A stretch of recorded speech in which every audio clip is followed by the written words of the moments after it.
he's not really the mouthpiece of the band. So Yeah. you had something golden there. I know he was soft spoken and a little hard to get some answers out of, but I think it turned out pretty well. I think you're too hard on yourself sometimes, Yeah, Jake. I think it was pretty good episode too. And I thought it was pretty cool. Yeah. and of course I'm on the news rant for that one. So Well, Yeah, that's it's a nice little you. bonus. No, I mean, let's. So I'm sure you won't mind me saying this. It's not an insult at all. You were on there because I thought the episode was shit. So I was like, okay, I have to somehow make up for it. I know Carl and I can do a fucking great news rant. So let me at least have a good news rant, and then and then at least it makes up for the fact that the episode itself, didn't turn out so well.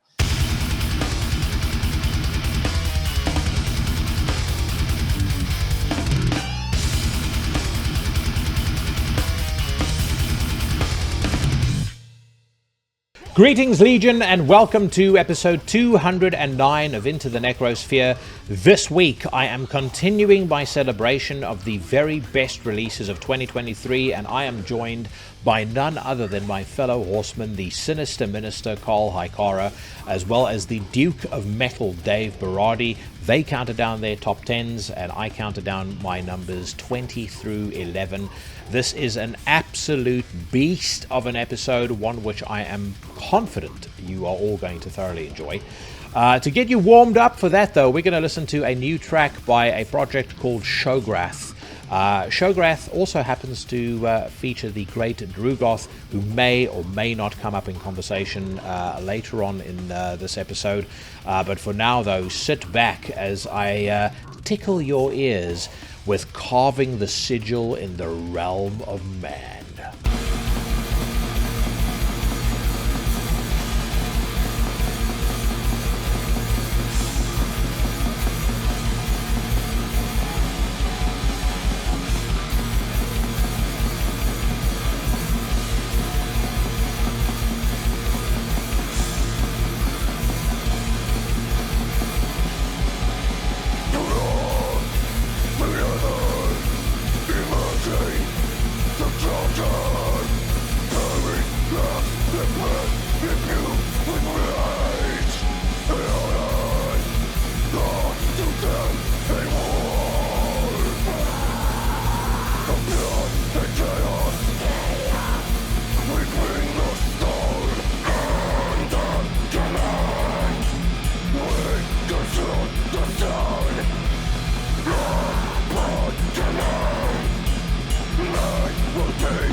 You just listened to the title track off the new Shograath EP, Carving the Sigil in the Realm of Man. It features on drums the mighty Drugoth.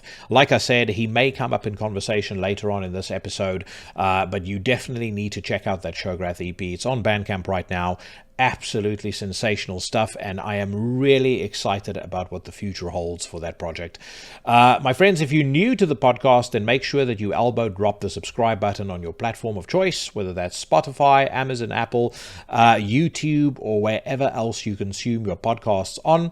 Thank you very much for those of you that continue to share the episodes, continue to share and recommend the content, and for leaving me those 5-star reviews, those comments, those likes. They are really, really helpful. Please continue doing so. You can also follow me on Instagram, Facebook, or X, and if you want to get your fix of Into the Necrosphere merchandise, then head over to the Into the Necrosphere Teespring store, and rest safe in the knowledge that whatever ducats that I make on that gets plowed straight back into the podcast. Then you may be aware that I am a member of perhaps the finest stable of content creators on the face of the earth. Every Monday we get your week kicked off with Horrorwolf 666, hosted by the inimitable Brandon Legion. Every Tuesday, yours truly casts hexes and slays poses on Into the Necrosphere. Next week, I am wrapping up my Best of 2023 series with Sensei Mike Hill of Tombs and Scorpion Throne. He's also a fellow horseman of the podcasting apocalypse, and we'll talk about that, or his role in the lineup in just a second. The week after, I've got Derek from Suffocation with an absolutely sensational episode. We spoke a lot about his life story. The guy's really inspiring. Mark your calendars. That'll drop in 2 weeks' time. Of course, on a Wednesday, I just mentioned him, but Sensei Mike Hill brings you the longest running podcast in our ranks, Everything Went Black, and he returns on a Thursday with perhaps my favorite podcast of the week, Necromaniacs. He is joined by his co-hosts, Sheriff Mike Scondado and Professor Jeff Kashid. They talk about new and old horror movies, always super entertaining, and want to get your weekend's entertainment set up nicely. Also on a Thursday and again on a Sunday, the Sinister Minister, Karl Hikara, my guest this week, brings you Soul Knox, his journey into the dark, weird, arcane, and esoteric. And then intermittently, when you least expect it, the great Cheyenne of the band Trivax brings you another installment of Iblis Manifestations. As a side note, if you want to look less like Cold Stone and more like Stone Cold... What? Then head over to Cheyenne's fitness page on Instagram, trialbyfire.fit. He is now offering online training sessions, personal fitness consultation. Whether you want to get healthy, lose some weight, put on some muscle, he is your man. He has got a ton of great success stories, including, and perhaps most importantly, his own. So that rounds out the stable known as the Horsemen of the podcasting apocalypse, a group of brothers that I am very proud to be a part of. I also very proudly bring you another installment of the news rant straight after my countdown with Karl and the Duke of Metal, so stay tuned for that. This week we are rounding up for Judgment, new singles by Necrophobic, Vltimas, Hideous Divinity, and more. For now, though, sit back and enjoy as I welcome to the podcast the Sinister Minister, Karl Hikara, and the Duke of Metal, Dave Berrardi. All right, so from the marijuana wind-swept tundra of Colorado, we have got the Sinister Minister. And from the aspiring communist enclave of Canada, we've got Dave Berrardi, the Duke of Metal. How's everything going with you guys? Well, firstly, welcome to the show. Obviously, Duke of Metal, we had you actually, I think for part 2 of the countdown last year. So great to have you back. And then the Sinister Minister and I collaborate invariably on a almost routine basis now. So, but how's everything going? Good. Yeah. Very good. Yeah. I'm stuck at work, but I wasn't going to miss this for the world. So. Well, I'm glad you made the. A bit of a scam by the looks of things, to be honest. I was about to say, I'm glad you made the sacrifice, but I mean, if I were your boss, you'd be fired. Of course. Can't be podcasting on company dime. No, but we're good. We're good. Don't worry. Yeah. You were going to say, Cole? It's a Saturday too, and you're there in the office, so that's not. No, it's stuck. Yeah, it sucks. Yeah. I got to work tomorrow Dedication. too. Jesus. I'm off Monday though.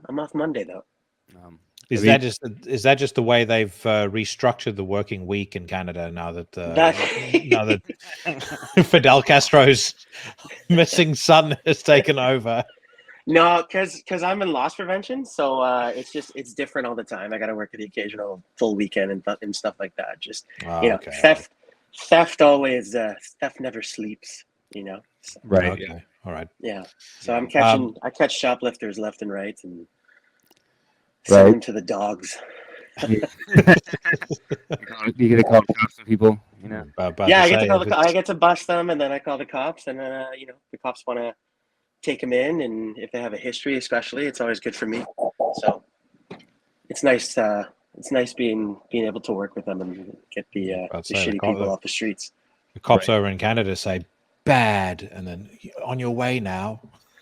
A lot. Sometimes that happens. Yeah. Yeah. But no, like the biggest bust I've had was actually last year. It was $4,000. Oh, wow. Really? This crime ring of people going store to store, and they load up their vests. They were wearing double vests and just loaded up stuff from the health and beauty aisles, things like that, and go and confront them, and they dropped it all over the ground, and the total ended up being $4,000. And cops busted them, and they opened up their SUV and found $15,000 more worth of stolen items. Jesus. So, yeah. So tell me something. That's the big payoff. Right. Can you get? Well, the real payoff would be if you can get a little physical with them, a little handsy with them. Oh yeah. No, I do. Yeah. So have you got any equipment that can aid you in this? Nightstick, taser, cattle prod, something like that. Just my hands, man. Yeah. What's cool though is I can dress like this. I can wear my metal shirt that I'm plain clothes, but I'm in an office, the bigger stores, and then I floor walk at some of the smaller stores, just pretending I'm shopping, and that's how I catch people that way too. So right. Yeah. I mean, here in the States, a lot of places don't. I mean, they don't allow anybody to interfere with people shoplifting anymore. Like Walgreens. Shit's dangerous, man. Yeah. I've seen all those viral videos of just the smash and grabs and a group of like 50 people running into like the Apple store and snatching up all the iPhones and stuff. Well, you saw that one story where, Lululemon, which I know nobody here probably wears. I admire Lululemon when it's on, the right kind of person. But there was that incident at Lululemon where the security guard intercepted somebody stealing a bunch of merchandise, and they got fired. Actually, I don't even think they intercepted them. They just called the police, and then they got fired. Yeah, yeah. Some of the politics behind it is ridiculous, and you're always going to get the person that you go and bust, and he assaulted me, and it's all him, and blah blah blah blah blah. I've busted women before, and they go, he's trying to rape me, and all this kind of stuff. Jesus. They just they'll do anything under the sun to try to get out of it, and it doesn't matter the total. It could be a chocolate bar, or it could be a cartload of groceries or stuff like that. So. Right. You deal with all kinds of people, and then you get the ones that I would say 95% of the time happens where they go, yeah, you got me, and they come back inside and everything's hunky-dory. So right, it's unpredictable, but I enjoy it. I hate to invoke the back in my day meme because I'm not that old that it should count, but back in my day, and I say this as a young man who may have done some 5-finger discount shopping on the odd Playboy, something like that, when I was too young to buy them. One day I was I think I was 11 years old. I poached a Playboy from this newsagent, and this woman spotted me doing it, and I could see her speaking to the security guard, and I absolutely fucking shat myself. Did a runner down the road, around the corner to this CD store that my friend's dad managed, and I knew my friend was working that day. I said, hide me in the storeroom, and I literally stayed there for about 3 hours. Not that the guy's going to give chase for a fucking single Playboy. Oh, but no. The reason I bring that story up and I say back in my day, when I was that age, if the cops caught you as a young kid stealing, you get taken down to the station, you get whipped. They would have they'd have like a rod, and you would get what they would call 6 of the best. And and trust me when I say it was 6 you were going to remember for a fucking long time. Wow. Yes. I wish there's certain people that I wish I could do that to. Trust me.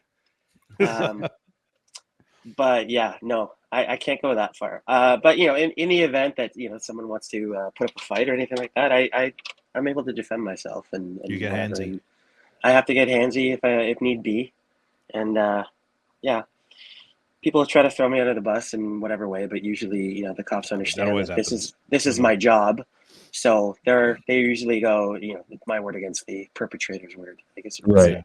So, yeah. It's the word of the person who's doing his job versus the person who's trying to steal something, right? No, yeah, exactly. Which means clearly the guy who's trying to steal is the one who must be the honest and upstanding citizen, victimized by a man who by night calls himself the Duke of Metal. Exactly. Anyway, all right. So we are here to celebrate the finest music released in 2023. Karl and I have been going back and forth on this. Dave, you and I have been talking about it, on Instagram DMs and whatnot. So this is how it's going to work for everybody to be able to follow along. We're going to do the top 10s of the Sinister Minister and the Duke of Metal.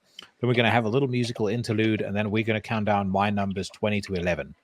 So who would like to go first, giving me their number 10 of 2023? Oh, it doesn't matter to me. Karl, you want to go? I'll go. All right. Okay. Karl, you're on deck. Cool. And and everybody can listen to Soul Knox for my 40 to 11. Oh, which, by the way, I have to say, I never expected Drugoth to have Vltimas on his top 10 list of 2023. I'm like, the guy who wrote Primordial Savagery is a Vltimas fan, which I thought was pretty cool. Yeah. And I have a list of non-metal stuff I want to post on Instagram, and that's on my non-metal list, along with if we've got time, we'll need to talk about that, because there's, weirdly enough, last year there wasn't really a huge amount of non-metal stuff that was new that I discovered that I liked. I did, however, because I know we like Karl. I don't know how you feel about it, Dave, but I know Karl and I both like early 90s, maybe like late 80s hip hop. I discovered some fucking gems recently, including one, which, I mean, again, it's because that scene's not really my forte, but I stumbled upon the very infamous record that kicked off the whole East Coast, West Coast rivalry. And it was a diss track called Fuck Compton by a rapper called Tim Dog.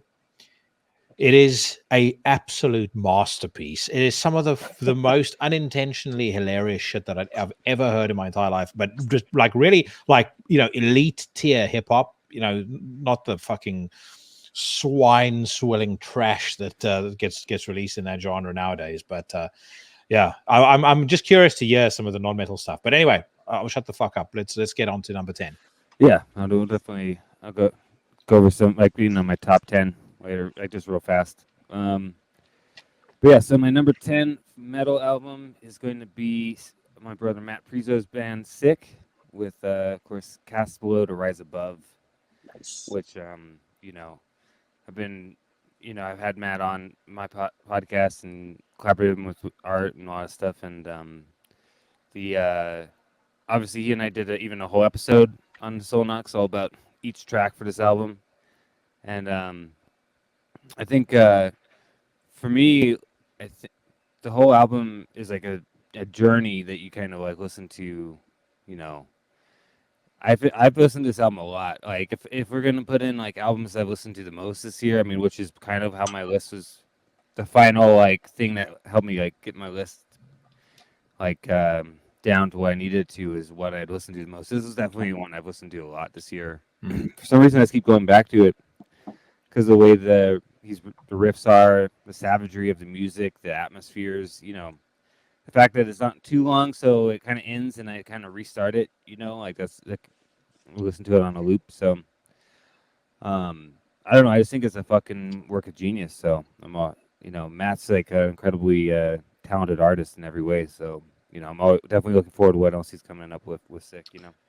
I don't know whether that guy is mainlining ayahuasca into his into his veins right now, or how he's doing it, but he is on such a creative tear at the moment. Like, and it's not just music. I mean, anybody who follows him on Instagram, you'll see it's just about every other day he's putting out really incredible artwork, and his artwork I find is evolving and improving.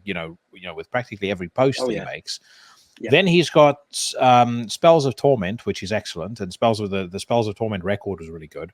Yeah, but this Stick album was something truly special. I had been he had sent me snippets of it, while it was a work in progress, and with every single song he sent me, I just kept saying to him, like, I think you're onto something really special. Yeah, like this is going to be fucking fantastic when it all comes together.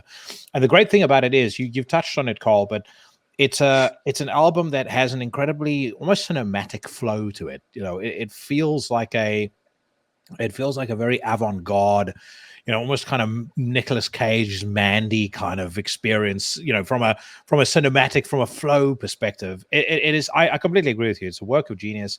It is a fucking incredible record. And it is topped by the fact that it's got a phenomenal drum performance by Robin Stone, the great Robin Stone. And then our man, Jason Pepiat, does some vocals on the final track, The Dragon God, which I think just really helps elevate it and like really helps end the record on a high. Yeah, I think the thing that's great about the album is that it has that cinematic quality, but then it's also each song is catchy and each song sticks out as its own entity while fitting into the whole, which is, I think, exactly how you're supposed to make an album like that. You know what I mean? Agree. You know what I love about Matt too is he's got a real an appreciation for groove. You listen to a song like I think it's The Arrival. It's got like it starts really fast, but then there's these parts that are almost like I'm trying to think what you would. I'm not musically literate enough to be able to name the beat specifically, but it's got that like mid-tempo rolling groove, and it just makes it sound. It just takes it to such a higher level. Because it's got like that same sort of evil feel that you get from the very first Slayer record, for Haunting the Chapel, but it's kind of brought into this black metal, very black metal vibe. Yeah, absolutely fantastic. I don't know whether he ever reached out to any labels or try to get this noticed, but I think it's a fucking disgrace that it's that it was put out independently. I mean, equally he works at quite a pace. So he likes to get stuff done and get it out. But it really is fucking exquisite. Yeah. And the Spells of Torment album was also on my top. It was in my top. I forget what it was, like 36 or something like that. I forget the number. Yeah. So this will be Matt's second appearance and Drugoth's second as well. Or not, Drugoth wasn't on this, but yeah, Matt and Drugoth both got 2 on this album, on this list, because Drugoth was in my top 20, so nice. They both get two appearances on my list this year. Dave? Yeah, so I was a little quiet there because my number 10 is also sick. Cast Below to Rise Above. Awesome.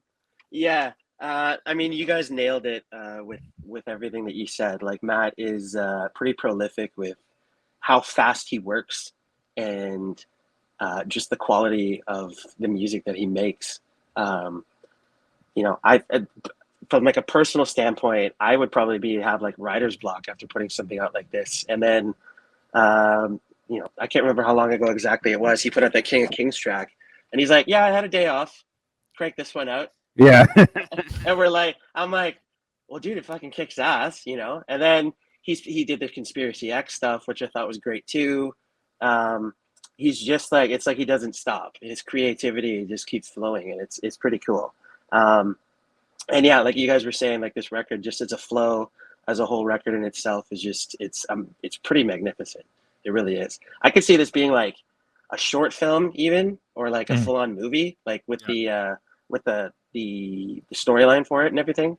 And it was cool. Like he would message me as well, like working on this. Sick is almost done. What do you think of this? What do you think of that? So it was cool, kind of being like along for the ride, and then hearing the final product was awesome too. So I think it was like instantly deservedly to be in my top 10. So yeah, that's why it's my number 10 too. You know what I found particularly fascinating about the record. When I had him on the show, when he was talking about how they got some of those samples, and he mentioned the one sample being from like this like huge, I think he said like an aluminum silo that they just sort of banged on the side, and it created this incredible sound that they then used on the record. I mean, it's things like that really sort of hint at the man's genius, because it's I mean, that is true outside the box thinking. And I mean, he's not the only person to do stuff like that, but the way that he's incorporated it into a black metal record, a raw underground black metal record like this, it's not, it does feel like it's different to a lot of other stuff that's being put out today. Yeah, the fact that you didn't use any keyboards or anything on the album, all the stuff you're hearing are samples. Or I know that who was it he helped him with all that? I think it was Jason as well, right? No, it's Tim Pope helped. Tim from the Amenta. Yeah, that's right. Tim from the Amenta was helping with all the sounds and everything. So, it has a very different type of sound, because it's not just using keyboards and synthesizers. Like, he's using a lot of different type of things to get all those ambient sounds. It sounds great, though. I mean, it's the way that I'm always a big sucker for that kind of stuff, like that kind of dark ambient elements mixed with black metal, and the way that he does is perfect, because it's like dark ambient, then you got the harsh black metal, and then back to the ambient parts. It just really works really well. So yeah. There is definitely I think one of the things for me, on a personal note, that meant an awful lot last year I kind of felt like the community around all our podcasts and stuff like that, it sort of swelled into the ranks of a lot of the artists that we like and that we're into. I think it's fair to say Matt is one of those people. We've spoken about Drugoth. He's definitely part of that. There is definitely, like, it feels to me, and I really hope this doesn't come across as conceited or anything like that, because it genuinely isn't. It's sort of coming from a place of feeling incredibly thankful to be part of this. But it's fucking incredible and exciting to see this sort of community with a scene. We're almost building our own scene, I feel, in some ways, or we're kind of we're sort of forging this. I made a joke of using the word enclave earlier, but almost like an enclave for people that think in a like-minded way about the scene, about this music, and actually, frankly, have maybe differing views on certain stuff in life, but I think our blueprints are very similar. Like, the way we approach life is very similar. Yeah, definitely. Yeah, I agree. Yep. I think it's really cool. I mean, it's definitely been growing, particularly over the last year, and a lot of guys who are, musicians and stuff, you've already started that with having, and you and Mike have started having guys on the podcast multiple times, so I've been doing that too. I mean, I've had Matt on the podcast like 3 times this year, like Void from Gravier, and some of these guys, they turned into like secondary. They're like just a step away from being Horsemen, because they're on the podcast so much. Yeah, exactly. They're Horseman adjacent. Yeah. So cool. All right, Dave, let's jump into your number 9. So number 9 for me is going to be Till the Dirt, Outside the Spiral. I had been anticipating this one for a long time, because I had heard Kelly on Into the Necrosphere a few times, and he was talking about it. And the way he was describing it, like, got me really intrigued. And I know he was just shopping around for like the proper label to put it out at the time. And then obviously juggling his stuff with Atheist. It took a little while. It seemed like just anticipating it seemed like forever in my eyes. But then when he finally was like, yeah, this is coming out this year, I got really, really excited. And I thought I knew what I was going to expect in one way, but then when the first single dropped, I was like, wow. Like, it kind of like blindsided me a little bit, because I didn't expect it to sound the way that it sounded. And from the get-go, I kind of said, like, it's like, obviously we have Kelly's signature, his screams on it, but it's almost like if Atheist had a baby with like Pantera and Fear Factory in a way, and then like you incorporate some Alice in Chains vocals in there with the way that those cleans come out, and then you have Till the Dirt. And I just love this record from start to finish. It just pummels, and it's accompanied me on many a workout, and I really just enjoy the way that it's paced, the way that it flows, and everything like that, the way that it sounds. It's just really aggressive, but it has like this relentless groove throughout as well. And that's why I wanted to put it in my top 10, because it's awesome. It really is. Yeah, so I've been fortunate enough to own that record for about 2 years. So he sent it to me. He was on Into the Necrosphere number 97. That was the first time that he was on the podcast. He sent it to me straight after, and it was well before he'd gotten it signed. And I remember speaking to him, following on from that. And it was almost sad in a way, because he seemed genuinely despondent at the lack of interest from labels in the band. And it was another one of those where I had the music, I was listening to it, and I couldn't wrap my head around why there were no bites. Because I was like, this isn't death metal, it's not black metal. But as a modern metal record, this is some of the freshest, most interesting, most enjoyable stuff that I've heard coming out this year. I agree with your call outs as far as the influences are concerned. I would add Strapping Young Lad to it as well. Oh yeah, like city era Strapping Young Lad. But I mean, you have real top tier musicians that are with him on this. He is clearly loving what he's doing, but in the form of his life. And I think every single song is incredibly catchy, incredibly memorable, very tightly written, very well constructed. So I agree with you. It's a fantastic record, and I hope that people aren't going to sleep on it, because I think it's an album that, with the right sort of push, the right level of exposure, I think it's a record that could be quite big. Not that I think he's necessarily interested in limousines and blow that kind of life. But I do think it's an album that could and should be getting more attention than it is. Yeah, totally agree. I haven't listened to the album, so I don't know. How fucking dare you? Fucking cost. I remember liking the song you played on the podcast, and I never actually got around to listening to the album. So my bad. It's cool because I know Karl and I have had those conversations about like Pantera and really groovy stuff. So like it's right up that alley. So it's cool.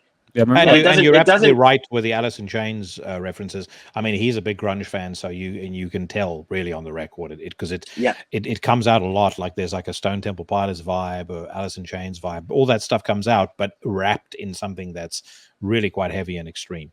Yeah, I remember liking the song, like because you've had him on the podcast a few times, right, Jackie? So yeah, you played something from it, and yeah, I don't know. I just never got it. I kind of went in one year, went out. I didn't think to check out the album, so I'll have to rectify that. So I would strongly recommend that you do. And the other thing that I would just say as a side note, what a guy. I mean, one of the nicest people that I've had the pleasure of meeting over 200 and this is going to be episode 209 209 episodes, some really really top-notch dudes.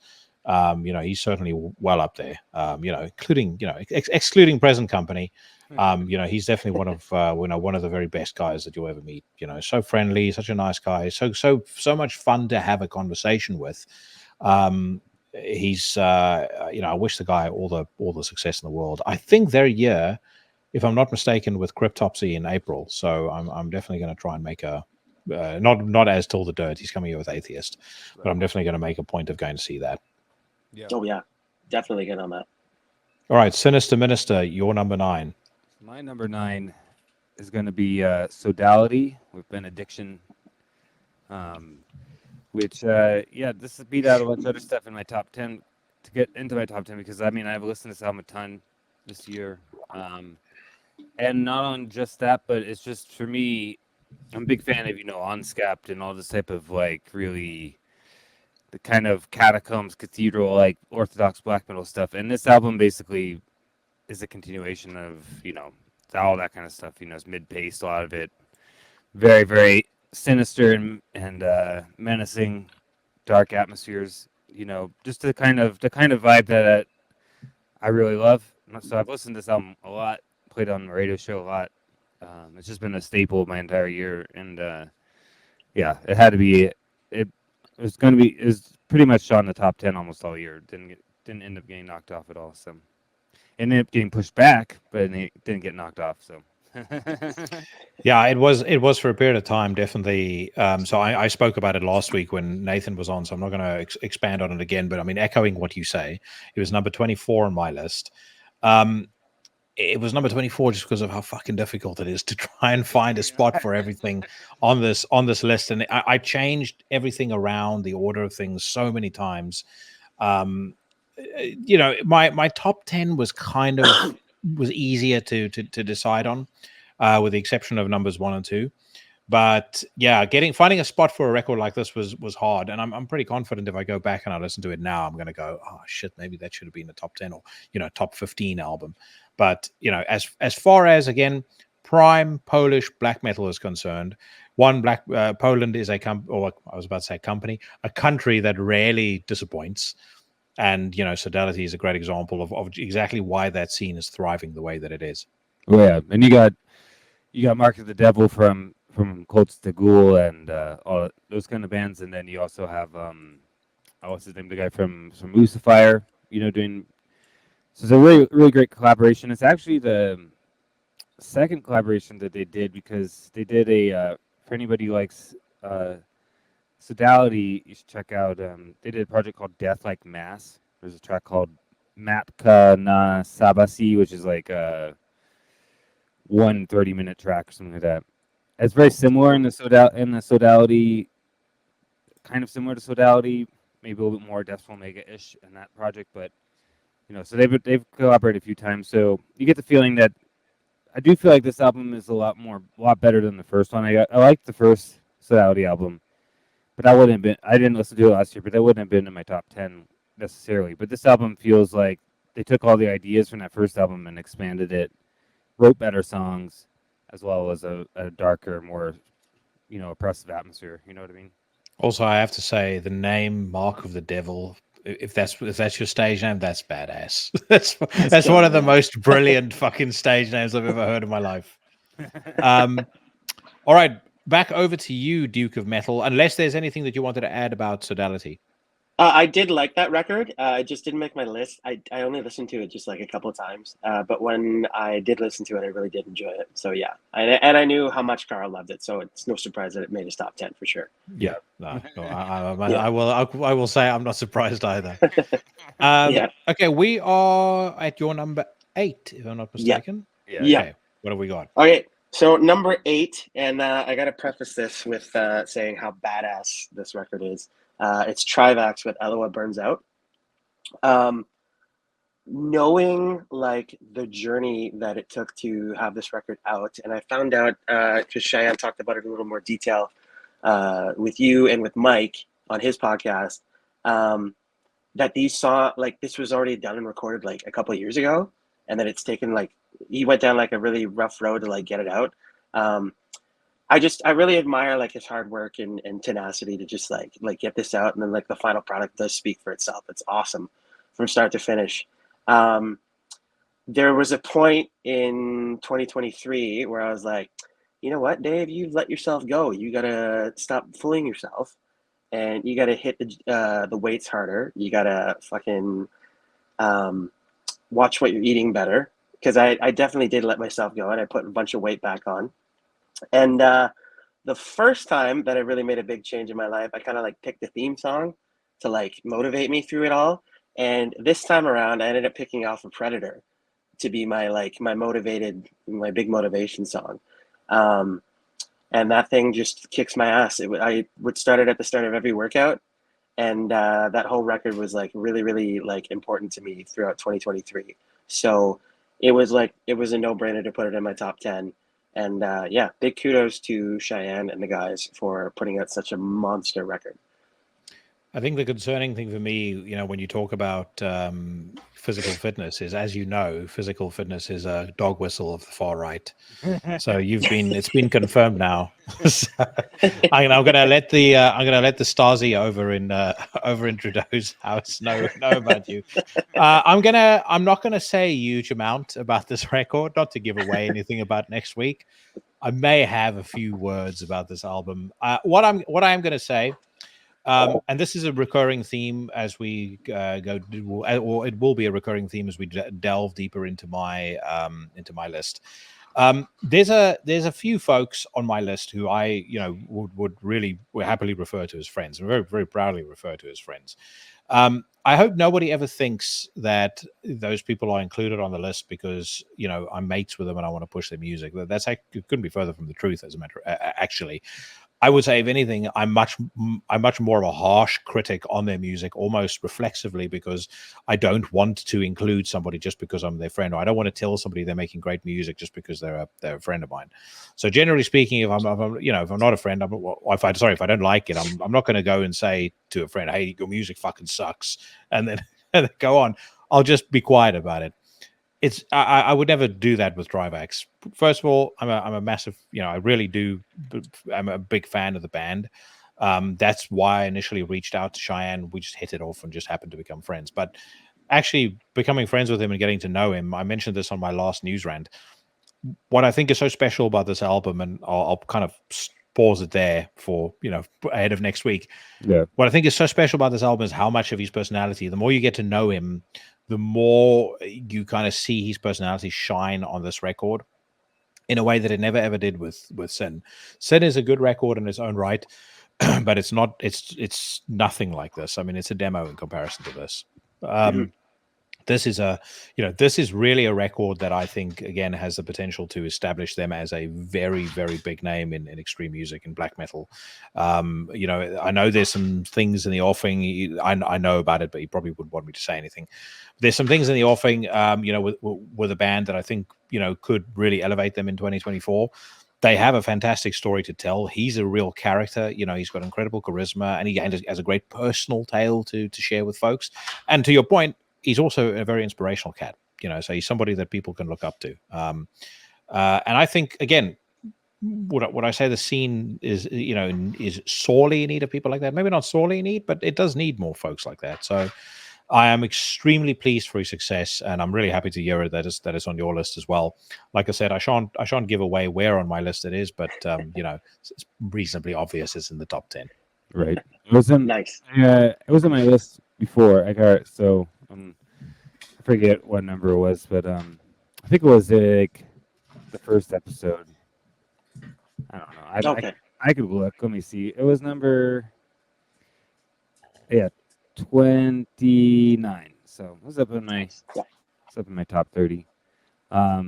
It's a great album. Obviously, I've had Cheyenne on the podcast. I had him on and to talk about the album once it came out, which I think the episode came out in October, right around when the album came out. And it's pretty crazy that the album he's been sitting on this album for like 2 years or something like that. 4 years.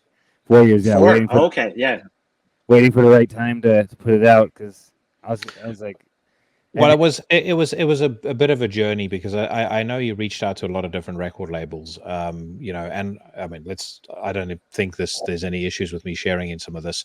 I know Katie campaigned pretty hard for him to be signed by Season of Mist, and the folks at Season of Mist, my understanding was they kind of said we don't want that level of controversy.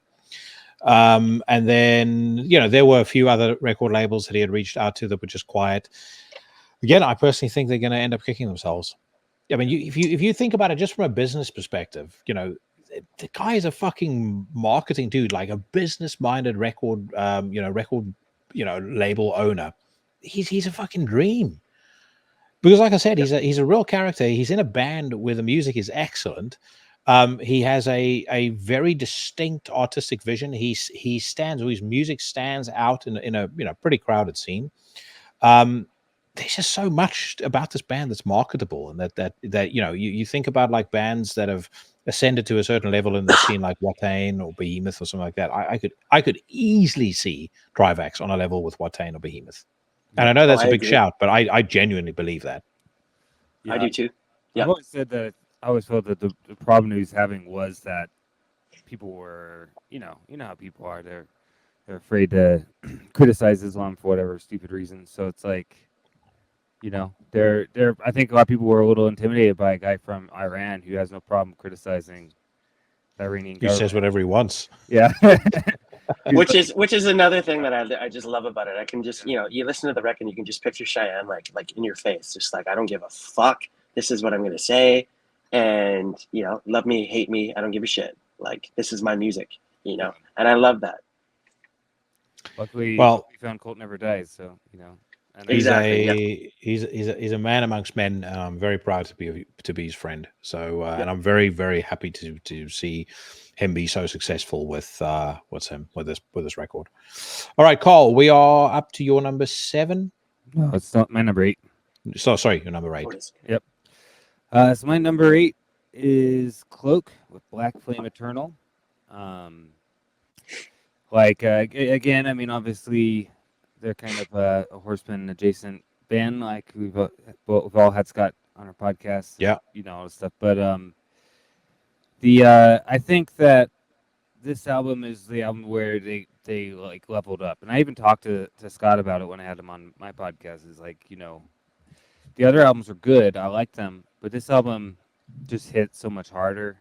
The production, the songwriting, everything about it was just like perfected their sound, to such a point like that. I don't know. I love this album. I mean, this is another one I've listened to a lot this year. I've gone back to over and over again because just the riffs and the feeling from the music and the whole thing, just like, I don't know, it just gets me. You know what I mean? Like, it's that kind of album that just want to keep putting on because you just like really enjoy the whole feeling of listening to it and the riffs and everything for it, and so I feel like it had to be in my top 10 because of that reason, and this is definitely one of the best albums of the year, in my opinion. So I said it at the time on the podcast. I said, like, there are 2 bands this year that have really taken a huge stride forward as far as establishing themselves as, a tier 1 band or tier 1 name in black metal. One of them was Necrosphere. One of them was definitely Cloak. I think that the performances on this record, are a step up across the board. Scott in particular, the clean vocals that he did, for example, just phenomenal. Just every single thing about his vocal delivery on this record's better. Just the overall vibe, the music videos, like the stuff that they did to really kind of help, I guess, establish, and build anticipation for the record. And obviously Katie was involved in that. Just absolutely fantastic. So yeah, I couldn't agree with you more. It is a riff extravaganza. It's a record with an incredible amount of conviction, an incredible amount of passion. It's very well produced. It is fucking fantastic. Well, without a doubt, one of the best black metal albums of the year. Yeah, I love the drum sound of this album. It's like perfect. Like for this type of thing, what they're doing, it's powerful, but it's not, it's not super overly. It's not so clean that it starts sounding kind of lame like how a lot of stuff does. It's still got some grit to it, but it's super powerful. Just the sound is just amazing on this album. Like for this type of thing that they're doing, it's like they managed to find the perfect production and everything. It's just I've obviously been seeing this on a lot of.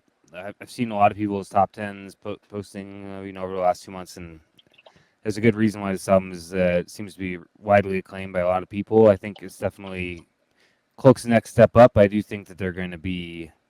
I wouldn't see it too long for them to be headlining their own tours. You know what I mean? Correct. Yeah, I agree. Dave, anything that you wanted to add on that?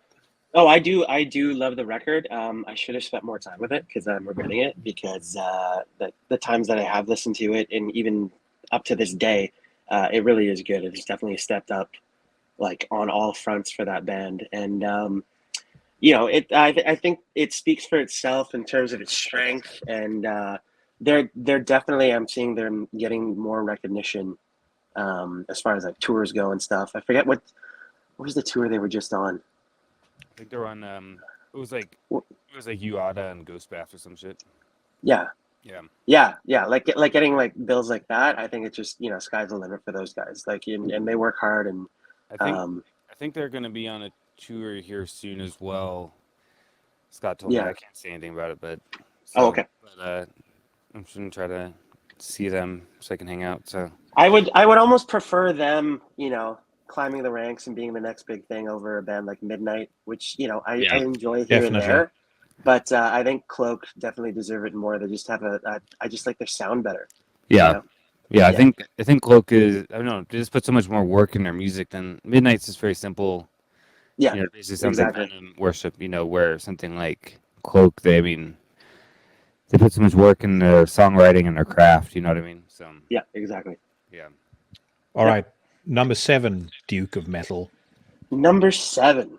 Okay, so as we all know, 2023 was a gigantic year for the old guard of death metal. So my number 7 is Cannibal Corpse with Chaos Horrific. And you guys both know me very well. Fucking love Cannibal Corpse. Karl and I did a death metal countdown of our top 10 of all time. Cannibal Corpse was number 1 with Bloodthirst for me. And I think Chaos Horrific is like that level of good. Yeah.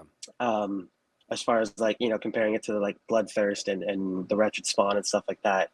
I think there's no disagreement that this record is really good because of a certain Eric Rutan being a little more prominent with the songwriting, and of course with the production as well. His production work speaks for himself.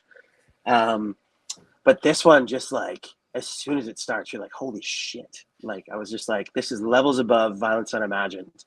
I would say, I think Jackie said this before too, it has to be the best since at least Evisceration Plague, if not the Wretched Spawn for sure. Like in terms of just like firing on all cylinders. It's Riff City, it's Hook City, and that's something that I've always loved about Cannibal Corpse too, is they're not afraid to like include a really catchy hook in there. And every song on it I think has that. So yeah, that's why I had to put it at number 7. It's just one of those records that's just, it's incredible. It really When the is. record came out, I said, you know, Cannibal Corpse for me, kind of their quality goes in waves. Like they've not really ever released a record I would consider bad. They've released records that I feel probably a little more indifferent towards than I should do. But they've never released a record that you would call bad. But in terms of the waves, like they hit for me a peak on the Bleeding. Then they kind of, you know, slow back down a little bit. Then they hit another peak on Bloodthirst. Then they hit another peak on the Wretched Spawn, which kind of almost became a peak again on Evisceration Plague, which was only like an album or two later. And then there's been this build up to this album, you know, and this is definitely, from my perspective, exactly as you said, the best thing that they have done since the Wretched Spawn and Evisceration Plague. It's catchy, incredible riffs, that little bit of darkness, that little bit of blackness that Eric Rutan brings to the table is much needed. I think it spices up their music almost as much as really you can get away with spicing up Cannibal Corpse within the framework that they operate. But it's you know, to use a posh sod's word, it's a triumph. Yeah. Oh yeah, totally. I like the last time Violence Unimagined, whatever it's called, was okay. Like I didn't like as much as some of, you know, like I know Mike Hill had it on his top 10 and other people, Yeah. you know, but it didn't really do it for me as much. I thought it was not bad, but this album I think is definitely I think it's up there with one of their best albums in a lot of ways because of that dark, sinister quality that Rutan brought to it. You know, like I noticed that from that first single. What's that? I forget what the first single was called. Bloodblind. Bloodblind. Yeah, that just has such a sinister feeling, that kind of mid-tempo, and you know, it's just so fucking. It's just that darkness that he added with like the harmonic guitars and stuff that I think they really needed, because it kind of brings back more of that darkness that you heard on some of the older Cannibal albums, like even like, you know, an album like Gallery of Suicide or something like that, like Wretched Spawn. Those albums, they have like the more of a dark, sinister quality that I think was kind of missing from Violence Unimagined and the album before that. You know what I mean? Like, they didn't really have that darkness. They're just kind of like, they sound a little too fun or something. You know what I mean? I would definitely say for me, Fun Cannibal Corpse.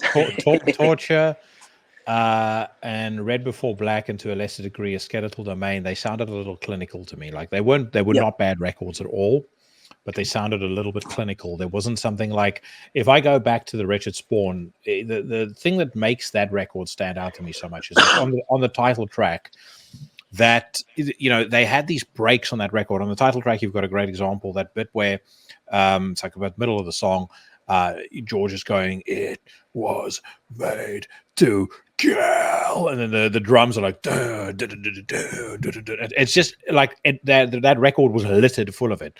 On Nothing Left to Mutilate, you get that as well. And again, for me, this was a return to that kind of vibe, but with that blackness added in, which added some extra spice. I almost thought, by the way, Karl, you were about to say the last Cannibal Corpse record I really enjoyed was Eaten Back to Life. Yeah, that's totally like. The last one I enjoyed was Created to Kill. So I enjoyed the demos, you know. Yeah. All right, your number 7. So my number 7 is a band from Norway called Mani, which is Manii, and this album is called Innerst I Morket, and it's off of Terror Possessions, which is a favorite label of mine. Mani is basically the continuation of the first era of the Mains band from Norway that was in the early 90s. It kind of keyboard symphonic black metal band. Of course, Mains then went on, kind of like a lot of the main members left, and then it got turned into like a weirdo of avant-garde whatever band. You know what I mean? So then I think the two of the main guys from the early Mains days started Mani a few years ago, about 10 years ago, to basically act as if that never happened and just continue on from the first Mains album, basically. And this album is the newest one. It's just one long track. It's one long 40-minute song. And it's absolutely fucking incredible. Like, if you like that kind of 90s type of stuff, like, it's very much in that 90s vein.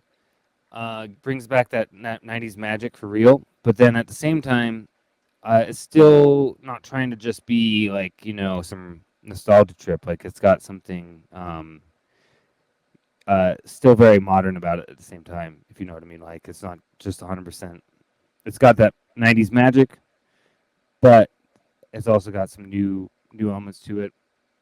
And just one that grew on me over time. Like, I listened to it first couple times, so I liked it a lot, and then I just keep going back to it. And recently, particularly over the past about a month or so, Mani's been one of those bands I've been listening to like a lot, And I just found that this album like kind of stuck up, and I was like, yeah, this has to be in my top 10 because like it's just so fucking good. It's just got that magic about it, you know what I mean, that you want from a certain type of Norwegian black metal. It's not the aggressive side of like Suitor or something like that, but it's that more atmospheric symphonic side, like the first Mains album was.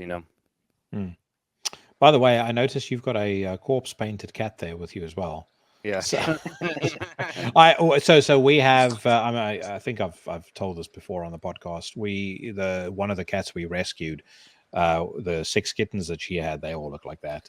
Yeah. One of them actually has, like, you might have seen on my personal Facebook or on what's name on Instagram. One of them even has like markings where, I mean, she literally looks like I think one of the people from maybe Demonaz. Like his corpse paint used to look. It's like that, like sad, like droopy face. Right. I remember you posting a picture of your cats, and I was like, I think I even commented. I was like, "Oh, our cats look exactly the same." Basically, it's kind of funny. Mani was a project that that completely went under my radar. I haven't listened to the record at all. Me too. Yeah, I'm not going to pretend that I have and talk about it, but I will definitely add it to the list. How do you spell it again, Karl? It's MANI. Sorry, Karl. Double I. Yeah, I would definitely recommend checking it out. I think it kind of flew under the radar of quite a few people, but definitely. But September 15th, was that not the weekend that fucking anything was released that weekend? I think that it was, actually. Just bear with me 10 seconds. I think a bunch of stuff came out the same week that it came out. Was that Dying Fetus Cryptopsy week?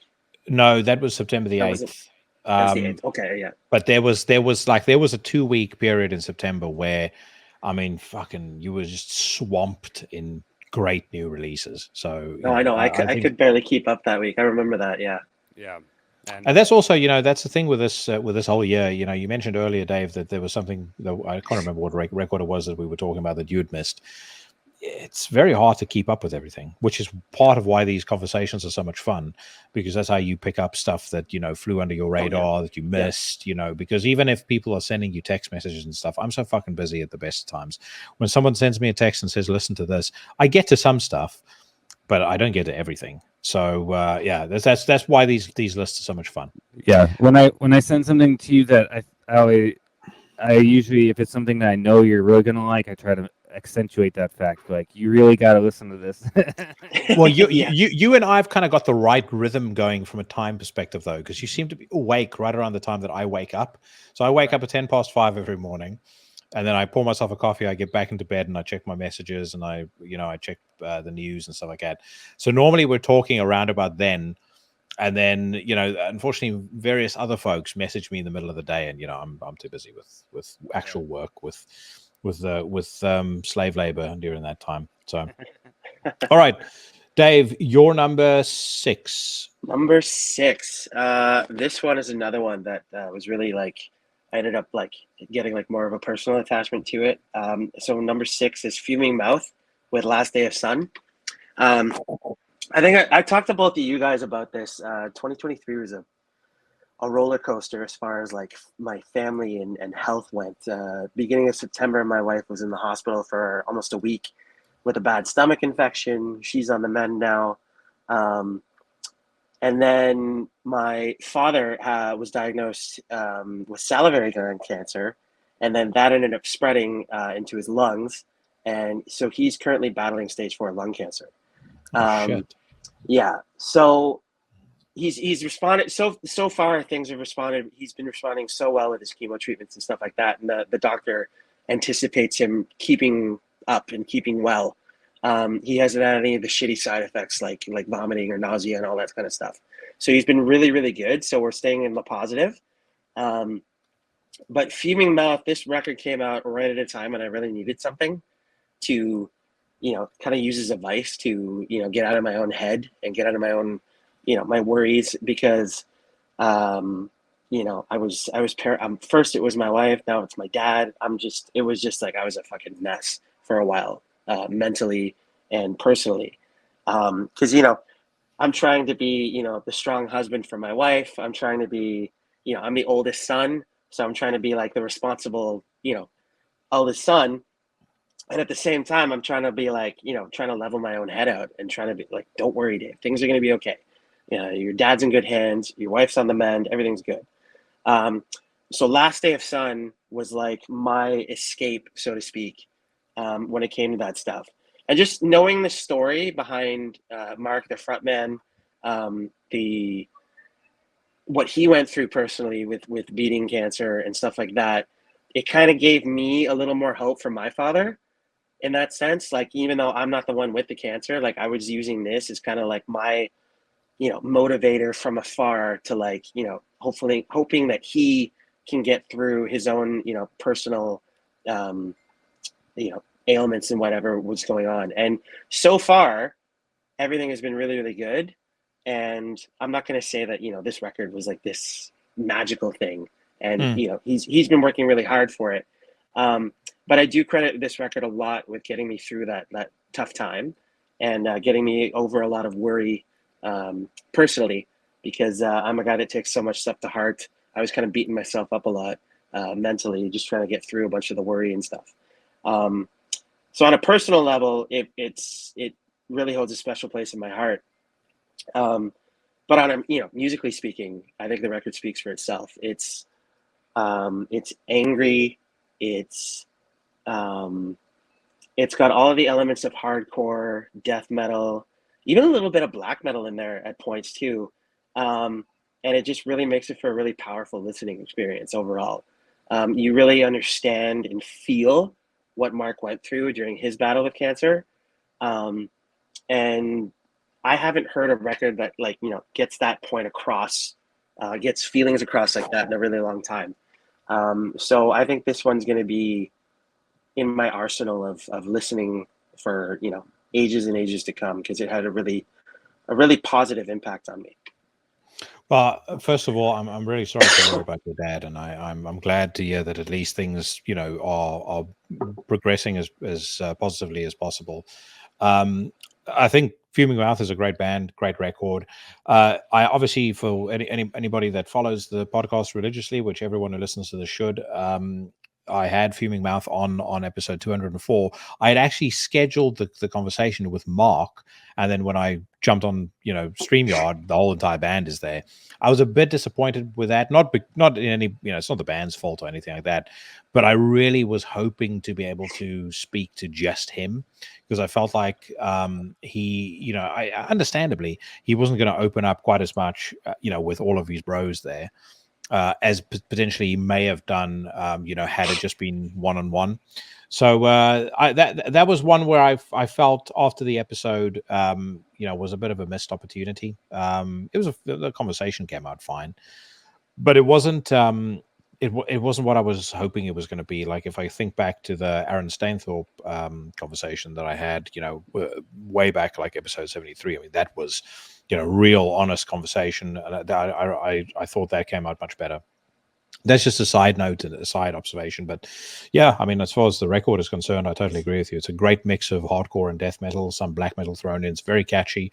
I'll Find You is, easily one of the great bangers of 2023. Totally. So for folks that haven't checked it out, don't sleep on it. It's very, very good. Yeah, I listened to them a few times after you featured it on the podcast, and it's pretty good album. It wasn't really something that I listened to a lot, but it was definitely in my 2023 short list. It was definitely in the short list, but then didn't end up on my list. You know what I mean? Didn't make the grade. Didn't make it's not on my list either. So again, no spoilers, but it didn't make it onto my list. Okay, number 5, Carl. Actually, it's number 6. Oh, sorry, I keep on fucking skipping numbers. My apologies. Right. Okay, number 6. Number 6 is going to be Ruim with Black Royal Spiritism. This was high on this, but then it kind of got pushed back by a couple things. But obviously, Reem, I'm sure that there's going to be a lot of talk about this.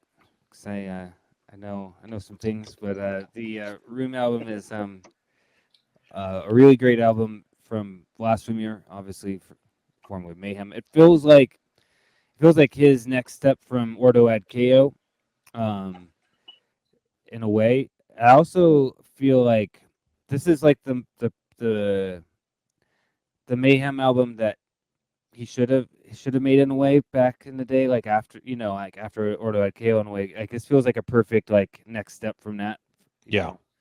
I think it's better than some of the Mayhem stuff that he did in Mayhem. Like, it's definitely better than Grand Declaration of War and some of that. I mean, but I think it's a great next step too, because it's got this dark, sinister occult element. It's based around Quimbanda in a lot of ways, and Eshu and all this type of stuff, which is Brazilian like kind of, I guess, folk spirituality or something. Just very interestingly, and pardon the interruption, but so whenever I speak to somebody that I've not spoken to before, I've not had on the podcast before, one of the things I'll always ask them up front is there anything you want me to avoid talking about? Like, I think I've asked you that as well, Carl. Yeah. But I always say, like, is there anything? That was one thing you didn't want me to talk about. Like Doug said, don't bring up any of that. I don't want to talk about it. Yeah, which I think there's a lot of secrecy in those type of things. So I would imagine that he didn't want to talk about it. You know what I mean? So. Yeah, interesting. Yeah. I don't often have people actually saying, like, don't talk about something. Like, there's some folks that'll say, I don't want to talk about politics. There's some folks that'll say, don't ask me about this, don't ask me about that. But that was a really, he was very specific about that. Like, I don't want to talk about that whatsoever. So, which I thought was interesting. I said, are you Illuminati, bro? And by the way, I'm also just, it's one of the things that's fun actually as we're going down this list is I'm kind of reminiscing about some of the episodes from last year as well. Now, where the Fuming Mouth episode was a slight disappointment, holy fuck was the Blasphemer episode. I was on cloud 9 when I came off of that conversation. It was like I was so nervous doing it because it was like, okay, this guy is really high profile. I've never spoken to him. I don't know the dude at all. You know, I mean, I don't know if I ever give it away. I have spoken about it on the podcast before. I've got a very morbid fear and like morbid paranoia about a episode or a conversation with somebody, you know, big being a complete and utter fuck up. So, you know, normally the way that I feel is as when the conversation begins, like I try and kind of prod and find something that the person wants to talk about so that I can get them to relax, so that I can start relaxing. And then, you know, you get to this point in the conversation about 10, 15 minutes in where you can exhale and it's like, okay, now the conversation's taking its own course. And with him, it was like, I was genuinely nervous. Like, fuck, how am I going to, you know, what angle am I going to take here? And 10 minutes in, I just knew it's like, this is, you know, we're off and running. When I was done with that conversation, I was like, there's not a single interview with that man on anywhere on any medium that I've seen that is that in depth and that is that long. And it was fucking fantastic. And best of all, he messaged me afterwards and said, when the next Ream album comes out, we're doing it again. So he really enjoyed it too. But yeah, just as a side note, like I said, it's quite fun reminiscing about last year's episodes, doing this countdown too. That was one of my favorites from last year, without a doubt. Yeah, it was a great episode. And yeah, I think Ruim is definitely up there, one of the best things that he's done. I like the production, I like the sound. It was up higher on my list, but then I had a couple things. I had a kind of reorganization where I was like, you know, I put some of the stuff that I've listened to more, a little bit higher. But it's one of the ones that's up there. You know, obviously it's my top 10. I feel like this one, yeah, I just think that I'm looking forward very much to seeing what next he's going to come up with. I think this album got a lot of praise, but probably deserved more praise. But I think if he sticks with it and keeps doing more Ruim stuff, I think it's just going to grow from there. You know what I mean? Agree. Well, he's planning on a new Ruim album next year, so you know, let's keep fingers crossed that happens. Good. Awesome. Excellent. So, all right, Dave. I'm not going to say anything more about Ruim for I think probably very obvious reasons. So, right, Dave, you're number 5. Number 5. Well, it's Ruim. Oh, there we go. Yes, sir. So yeah, I guess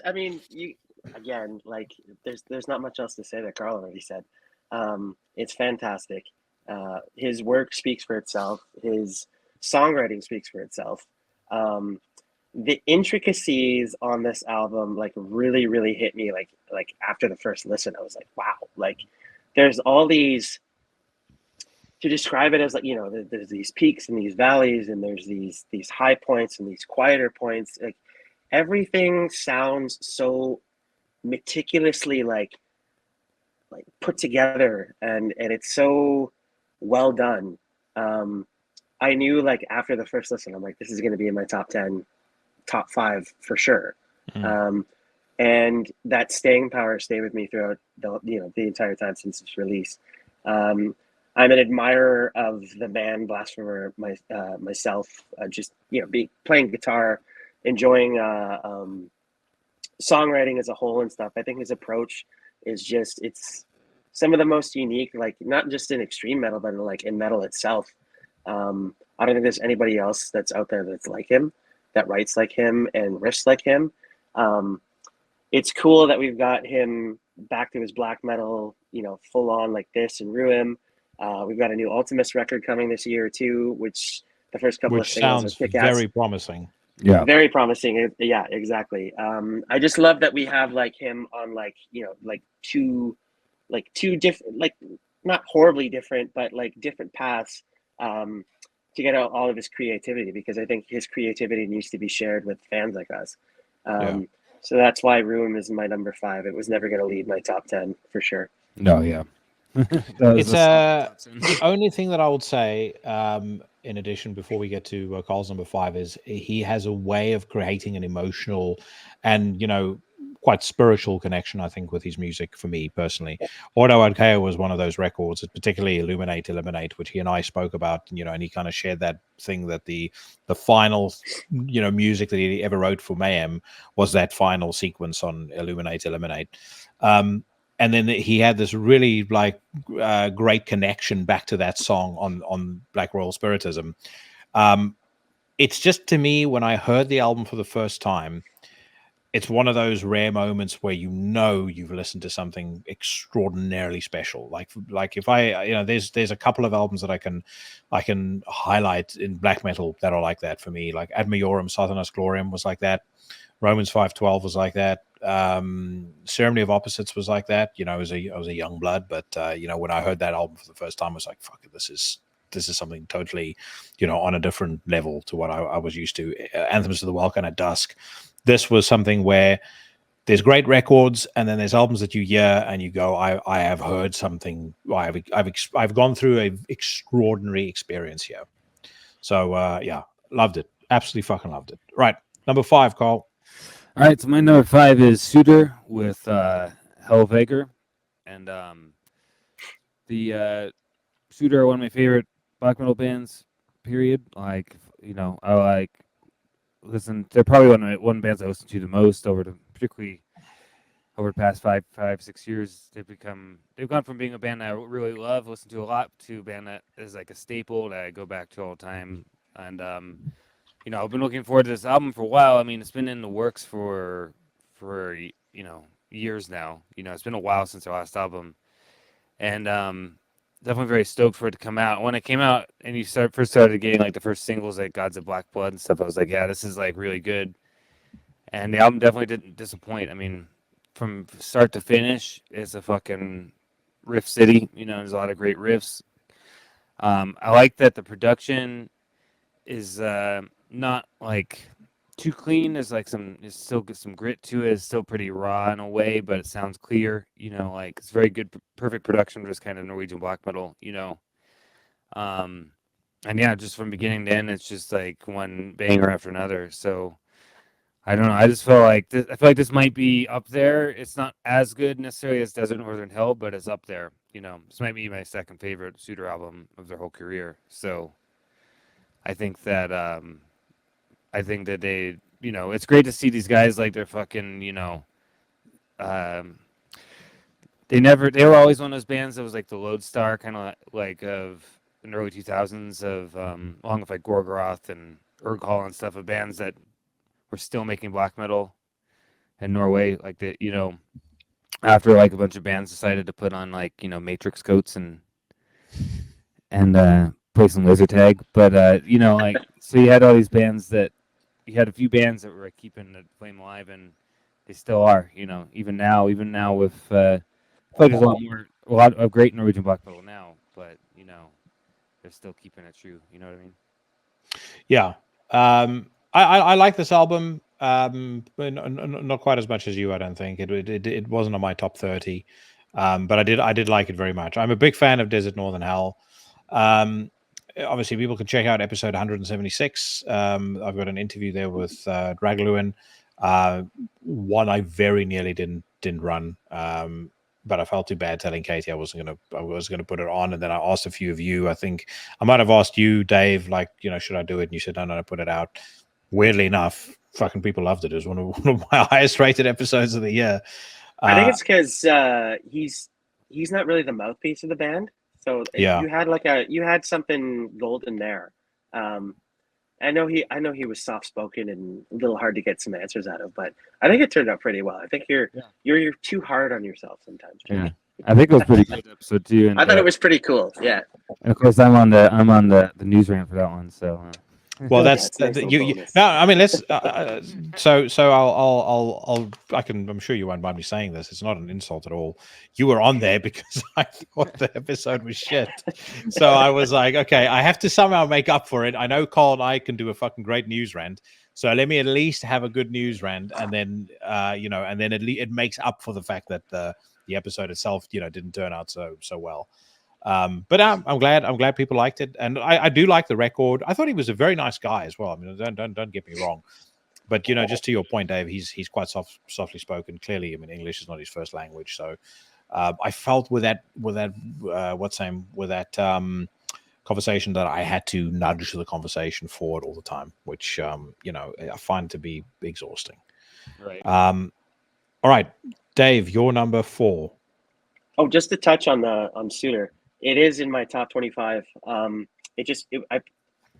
it's almost impossible like to put certain things in certain places. It's just ranked lower. Doesn't mean I don't like it any less. I did love that record a lot. No, you've confirmed you don't like it, so go ahead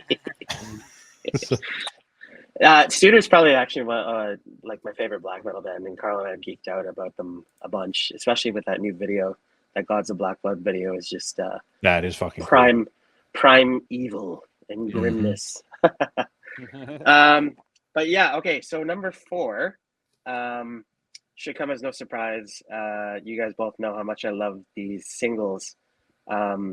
Actually, Jackie ended up reacting to one of them, and he said, "This better be fucking good, otherwise Dave is dead to me," kind of thing. So my number 4 is Angerot with the Profound Recreant. Kind of a band that I feel deserves like way more recognition than they kind of have been getting. I'm not really sure. I mean, with me, I've been following them for a while, so I'm a huge fan of everything that they do. I just wish that they would get a little more recognition from like those bigger publications and stuff like that. I know they get posted about on stuff like Metal Injection and things like that. But to me, this album is like way more worthy of being in the top 40 than some of the shit that Decibel posted and stuff like that. Just like from the singles alone, I knew that it was going to be like this, like a mainstay death metal record for me this year. And in its entirety, it pummeled me into the fucking ground from start to finish. There's so many cool riffs, so many cool moments, and their singer, I would say, is one of the best death metal vocalists of the last 10 years. The guy is ferocious. Highlight of the record for me definitely is the song Bastard Creature, which has a guest riff work from Jack Owen, who is now unfortunately, he is now in 6 Feet Under. Wasting his talents. I was about to say he's now wasting his talents away. He's now defaming his own legacy in 6 Feet Under. But there's also a guest guitar solo from one Sammy Dewey, who I know all three of us fucking can't get enough of. He's awesome. But yeah, this record is just kick ass. At one point, it was number 1, but when I get to number 1, you guys will know why. But yeah, this band is fucking awesome. They deserve a ton more recognition. They deserve to be in a lot of top 40 lists and stuff like that. I wish Decibel would fuck off with some of the stuff that they put on there, like last year putting Death Heaven on there over some of the stuff that we had on our lists. Yeah. Well, to me, I mean, I'm just going to come out just outright and say it. There's a couple of bands that are disqualifiers. If you have them on your list, your opinion means fuck all to me beyond that. Dawn Raid, Death Heaven. I'm sure I'll think of another couple, but the two big ones. Like, you're welcome to like them. I don't, no qualms with you liking something. But if it's on your list, most likely, 1, we're probably not going to be friends. 2, most likely the rest of your list, I'm just going to ignore. Well, it's like exactly. It's like that. What was that one list I was telling you guys about that had agriculture in the top 10 black metal? Oh fuck, that's the other band. Agriculturist. That was Cult Nation. Cult Nation. Their list, their top 10 black metal list was one of the worst lists I've ever seen. It was like, dog shit. And I listened to their number 1 too, and I'm like, are you serious? Like, you put this shit in over like Ruin and normally like that? Like, I wish I could find the actual post, by the way, because somebody posted something on Facebook like in I think October time when Dawn Raid broke up, and they're like, "Why all the hate for Dawn Raid? I don't understand it." And fuck me, did Cole smack them down? No, I know. Yeah, he's just trying to. I think he was just trying to understand. I think that was Karl's own status. You were like, buy a shitty black metal band. Yeah, and I was like, good riddance. I said good riddance, and then yeah. One of my friends he's not like super. He doesn't know, like, he's like into black metal, but not super in. He's the guy from Dry Wedding. He has to ask me like, why is everybody like hating on this? Because I don't think he even knew. He didn't have any ideas. So I just like enlightened him, and some other people commented and agreed with me. And yeah. Sorry, not sorry. No, fuck that. All right, Karl, you're number 4. Yeah, my number 4 is Verminous Serpent with the Malign Covenant. And if if we're gonna put this list just purely on stuff I've listened to the most, obviously this came out in March, so it's had a lot more time for me to listen to it, right? But it's been a staple of my entire year, essentially. Obviously, it's Alan from Primordial, and I forget the guys' names from Slidier and Malthusian, but it's recorded live in a rehearsal studio or whatever, in a studio, like I think he said in like 2 takes or something like that. I mean, that's all stuff that instantly gets me going. Yeah, I want to listen to this because it's all stuff I like. So I think the album. I remember when he announced it on his podcast. I was pretty excited. I was very, very excited, and he played a song from it. And then I don't know. Just this album for me, it's very much like a lot of the things that I want from certain type of black metal. It's raw. It's got the evil sound, evil production. It's very dark. The production. It's got that cavernous, like, cave production. Yep. Yeah, it's a cavernous cave production. It's got this kind of old school quality, but it's not so rooted. Like, it's not trying to just be like 80s worship. Like, it's got its own thing going on at the same time. Because obviously the guys in Slidier and Malthusian are pretty out there, and I think you also hear some elements from Dread. That you could even look at very similar to Dread Sovereign here and there. I just kind of like. Yeah, I agree. Such a great combination. It's really great hearing Alan just go for it with like Black Death vocals in a way that he doesn't do with Primordial. Like he definitely tried to. You can tell he tried to create like a different type of vocal than he uses for Primordial, and I think it's fucking killer. I love his vocal performance. I love the production. Like I said, the sound, the atmosphere, like on a song like Death's Head Mantra, the closer, just sounds so fucking evil and sinister. But basically, this is just one of those albums that hits like all the stuff, like a lot of stuff that I want. That's very close to some of the stuff that I'm working on musically. So it's like I just love it. So it's been it's been a very big staple of my year. So I probably like this album more than a lot of other people did. For some, when you have those albums that just hit you in that way, and you're like, maybe some other people feel the same way, but probably not everyone feels about the same way that you do. But for me, it's just a really big album for me this year. Yeah. So it's Joseph Deegan of Slidier, by the way, and Matt Bree of Malthusian. Okay. Yeah. With Joseph Deegan, so when Slidier announced Whiteheart, or the Deborah Morty announced Whiteheart, Joseph had this comment about basically it's a reaction to modern black metal, which he basically thinks is trash. I went on a fucking rant on the news rant about, he can fuck off, and, I'll never have him on the podcast. I'll never support his band ever again. And then as soon as I heard Whiteheart, I was like, okay, I'll take all of it back. If you make music this good, you can do whatever you want. I don't give a shit. But yeah, I spoke about Verminous Serpent last week, number 21 on my list. Great record. It's only number 21 because of how great the rest of the year was. Yeah. And it could very easily be much higher depending on my mood. But you got 3 just giants working on a project like this. It was never not going to be good. And I totally agree with you. Great hearing Alan Averill do it. I love that you picked out Dread Sovereign too, because it actually hurts my heart that more people aren't massive fans of Dread Sovereign. I thought Alchemical Warfare was a absolute masterpiece, and I implore people to go and listen to Ruin Upon the Temple Mount, which I've played on the podcast I think a couple of times. Yeah. Master's Voice, Nature is the Devil's Church, off that record if you haven't done. It's different to anything else that Alan does, but fucking brilliant. But he's in a creative peak at the moment, I think. That was on your top 10 for that year for 2021, right? Number 3. Yeah, I think it was in my top 10 as well, but I didn't. Yeah. That year I kind of put the list together, but I didn't end up posting it. That's before I started a podcast and everything. But yeah, Dread Sovereign is amazing. Like, I'm just a fan of Alan. I like anything he does. I like it when he guests on. Like, I love the song he did for Accuser Opposer for Marduk. Phenomenal. I love his podcast. One day I'd like to maybe try to get him on my podcast, but yeah, he's just a fucking very talented guy. So yeah, great guy. I agree. Yeah. What's the song called again when he hits that super super super high note? The title always escapes me. He just goes, yeah. I can't even do it. On the Verminous Serpent album? On Permanent Survey, yeah. I think it's Seraphim Falls. I think it's the first song. Yeah. It's so cool.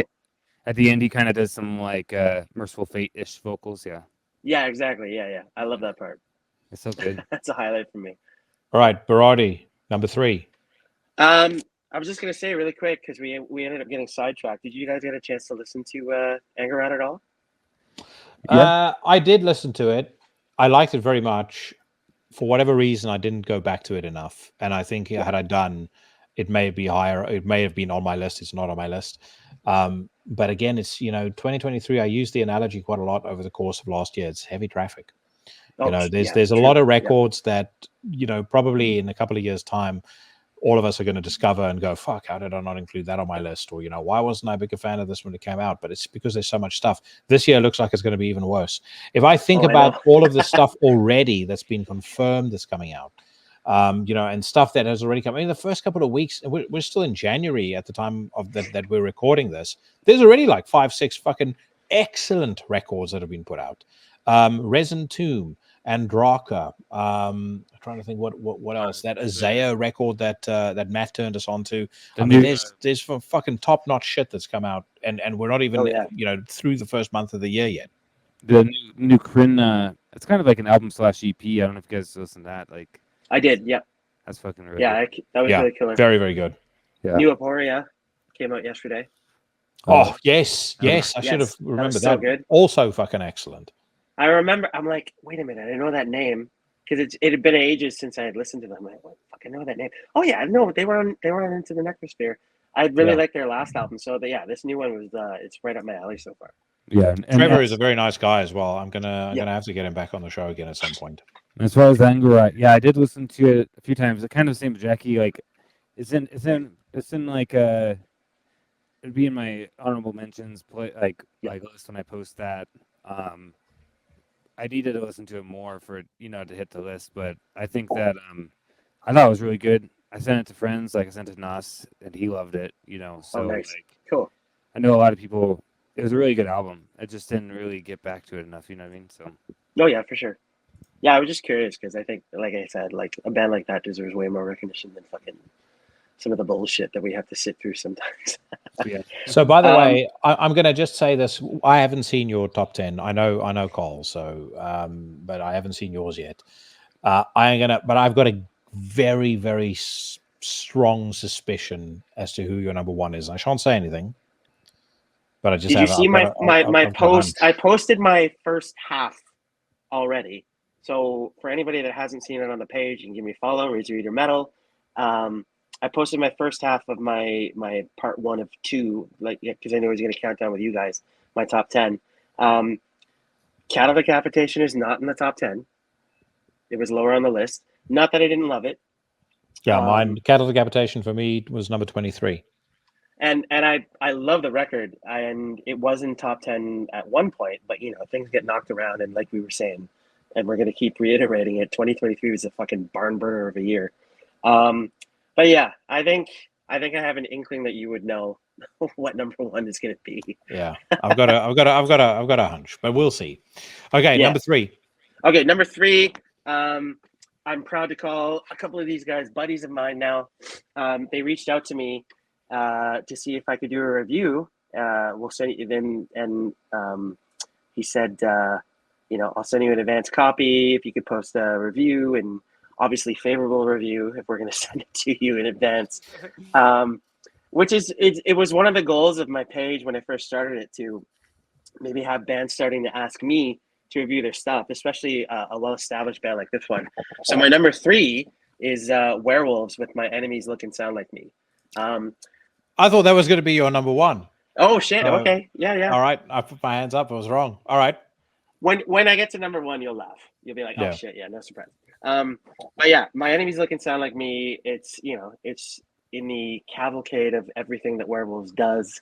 It's a step up from their last one. I feel like with each year we're gonna get graced with a new Werewolves record. I love where this one just continues with the ferocity, I guess we can say. I think that's the biggest word that sticks in my mind when I hear a Werewolves record. Is it's just completely fucking ferocious and unhinged. They don't give a fuck. It's barbaric from start to finish, and this is such a step up from their previous records. Not to say that I don't love their previous records. I've loved every single record they put out every year. But My Enemies Look and Sound Like Me sounds like a really, really like, this is a band that you know what you're going to get in one way, but then when they put the record out and you hear it as a whole, you're like, holy shit, like they fucking top themselves yet again. And to me, this is like one of those crowning achievements for them. They're prolific as hell. I don't know how Matt writes the riffs that he writes, especially being in as many bands as he's in. And I was also happy to help set up some promo for them out here in Canada. And some buddies of mine on a radio station were able to talk to Sam. He dedicated his lunch break to talking about the record and stuff like that. So I was happy to help them promote it out here as well a little bit, because I think they're a band that deserves way more traction worldwide. And it's a fantastic record through and through. Everything these guys do is incredible. All their other projects is included. My number one last year I shared with Jackie was Antichrist Imperium. I'm stoked for whatever's coming up with them. I know Matt has a Shotgun Mistress album coming out this year. We know there's going to be another Werewolves record coming this year as well. We got a surprise with them with Faustian as well in 2023, which is killer. It's like, I don't know where these guys keep getting it, but it's like every time they put shit out, they fucking nail it and it blows me away. So yeah, it had to be in my top 5. It's that Australian crack, that same crack that Matt. Exactly. Yeah, this is another one where I'm not gonna. I mean, today this episode is littered with spoilers for next week. Probably not. I'm not going to expand on it too much because it may come up in conversation.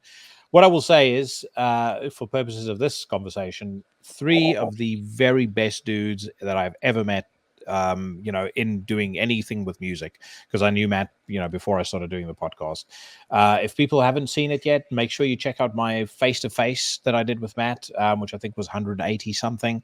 We did it on the mean streets of Kingston, and then number 166, my longest ever episode. I think the interview itself was 3 hours with Sam. Sam is such a smart, intelligent guy. And the great thing is, not only are they excellent dudes, but as you say, they have this ability somehow to just consistently churn out music at the very highest level, no matter what banner it's being put out under.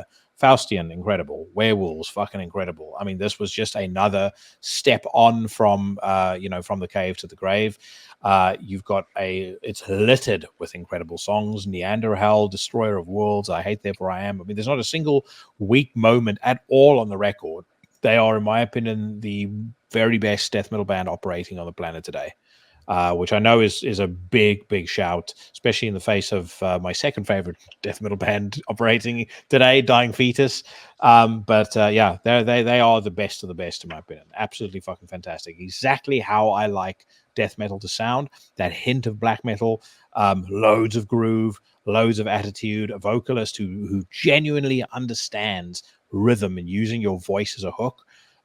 Like everything, like I think the values that they bring to the scene and to their music is probably what helps make them resonate with me as much as they do. But yeah, like I said, on an individual level, 3 of the best dudes ever. I mean, genuinely, I'm again like on a level with Cheyenne. I'm incredibly proud to to consider all 3 of them friends. So, Karl. Yeah, I was just saying, with Werewolves, each album they get better and better too. That's the other thing. They just keep getting better. So it's awesome. They were on my list a little bit earlier in the last my part 2 episode, so didn't quite make top 10 up there. My number 3 is going to be Primordial with How It Ends. The top, I guess, my number 1 is pretty set. Number 2 and 3 is war between the 2 that I picked. But yeah, it is, it went this way. But Primordial, How It Ends, Primordial, one of my favorite bands, have been ever since Gathering Wilderness came out. That was my entree into Primordial. Would have been a decade, 2 decades ago, 20 years ago. right now. No, 10 years ago. 10 years ago. When did the album come out? It came out in 2004, so 20 years ago. So 20 years I've been following their career, and you know, they're one of those bands that every album comes out, you check it out, like very anticipated.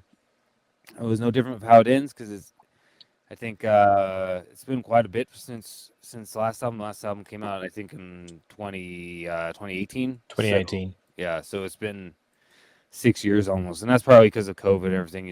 That one goes up on as podcast. I think it's great that he started the podcast. Like, I've really been enjoying, like, he's always been the guy that I've always loved interviews with him and hearing how he thinks, and being able to hear his podcast is really been very cool. One benefit of the pandemic, I guess. But I think How It Ends is up there with one of their best albums, in my opinion. And it's kind of strange because it seems like there's been like kind of weird, like, I would think that everyone would like it, but then I see that a lot of people didn't really like this album very much, and or are mediocre about it. I don't really understand that because I think it's a fucking incredible album, and I don't get the kind of like tepid reaction that I have a theory on that. You think? Yeah, I mean, it's without a doubt the fact that the guy is, pretty not staunch in opinions, but he's very open. It's very outspoken. So he was very outspoken during the pandemic. He's been very outspoken in questioning, a lot of stuff and talking openly about things like the Great Reset. He is routinely referred to as far right. I mean, I would say he's about as far right as Tim Pool. Yeah, which interesting. Ironically, I saw on Reddit today was also referred to as far right, which is fucking ridiculous. Yeah. But that seems to have had a direct impact on his music, and he touched on that when he was on the show with me. There's a cost to speaking your mind in our modern day, where you have keyboard activists, unemployed keyboard activists who sit at home, and have nothing better to do than either try and find dirt on a man, or try and ruin their reputation, or otherwise just review bomb them, try and run them down. That's exactly what happened here. There's no doubt about it. It's a fucking incredible record. I thought Exile Amongst the Ruins was fantastic. To me, How It Ends is even better. Another one where, motherfucker, I'm not going to be able to talk about it too much because maybe I liked it. Who knows? But maybe it was on my honorable mentions. So, but we'll find out next week. But there's definitely a backlash against him, I think, for being outspoken. The people that I don't actually, frankly, think there's anyone in the Legion who would hear me say that and go, "Oh, it's just because you like that as well." Fucking this, that, the other, Chad, or whatever stupid fucking name they want to come up with this week. But I mean, maybe if that's the way they think, that would also be a reason why they don't get the album. Yeah, there's to me, I think if you're of a certain age and of a certain mindset, I think this album speaks to you in a way that it's not going to speak to some fucking dipshit that's out protesting some nonsense. Yeah, burning down a 7-Eleven or looting looting a fucking Lululemon or something like that. That's not gonna. This is not music for them.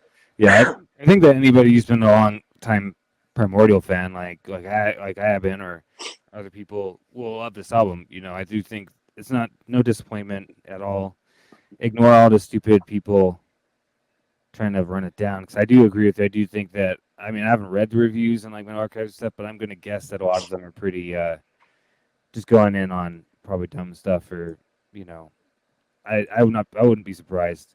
And I think it's funny because I mean Alan's basically old school left, and that they're calling him something like super far right or something. Far right, yeah. Extreme MAGA. That's the new. That's the new hate smear. If you're one of the enemy, you're extreme MAGA. I just think it's funny, like that. You get people who are very adamantly, almost like the fact that the old school left are now like far right. I mean, it's just really ridiculous. I saw someone call Bill Maher far right the other day, and I was like, okay, oh, wow. Now you really know these dumb motherfuckers have jumped the shark. But anyway, he dares call them out in their bullshit. Yeah. And, I'm more of the Sean Strickland the way of thinking. So actually, not quite that extreme, but yeah, I do like people that have the, whether I agree with them or not. I have a fondness for people who are willing to speak their minds, and it is critical in this day and age. There's no doubt about it.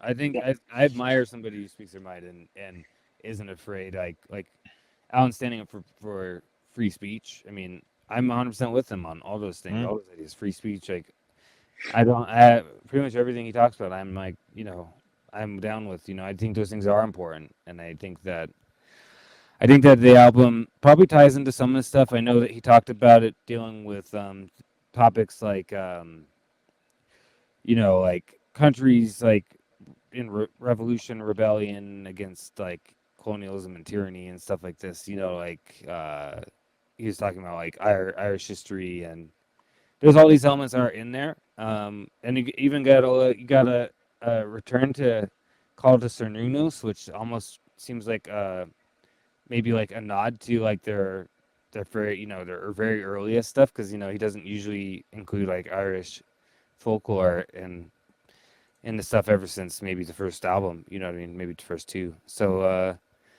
it's pretty interesting album. I hope that's not their last, but if there is their last, that would go on a good route, in my opinion, on a great note. Agreed. And I think that anybody who genuinely didn't really like it that much needs to listen to it more, because it definitely opens up the more listens you give it.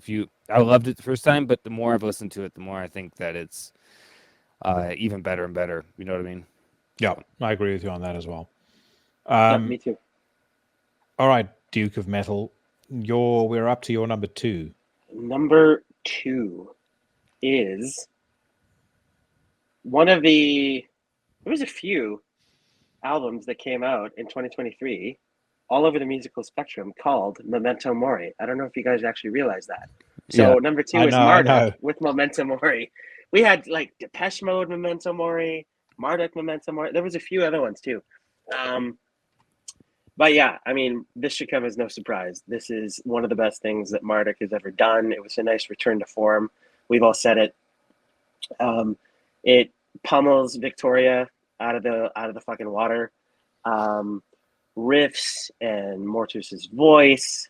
The drums are unhinged. The vocal performance is just unhinged. Like, I love everything about Marduk, and this was like a really nice return to form for them. It harkens back to I literally imagine myself driving home from one of my summer jobs, having Serpent Sermon blasting in my parents' car.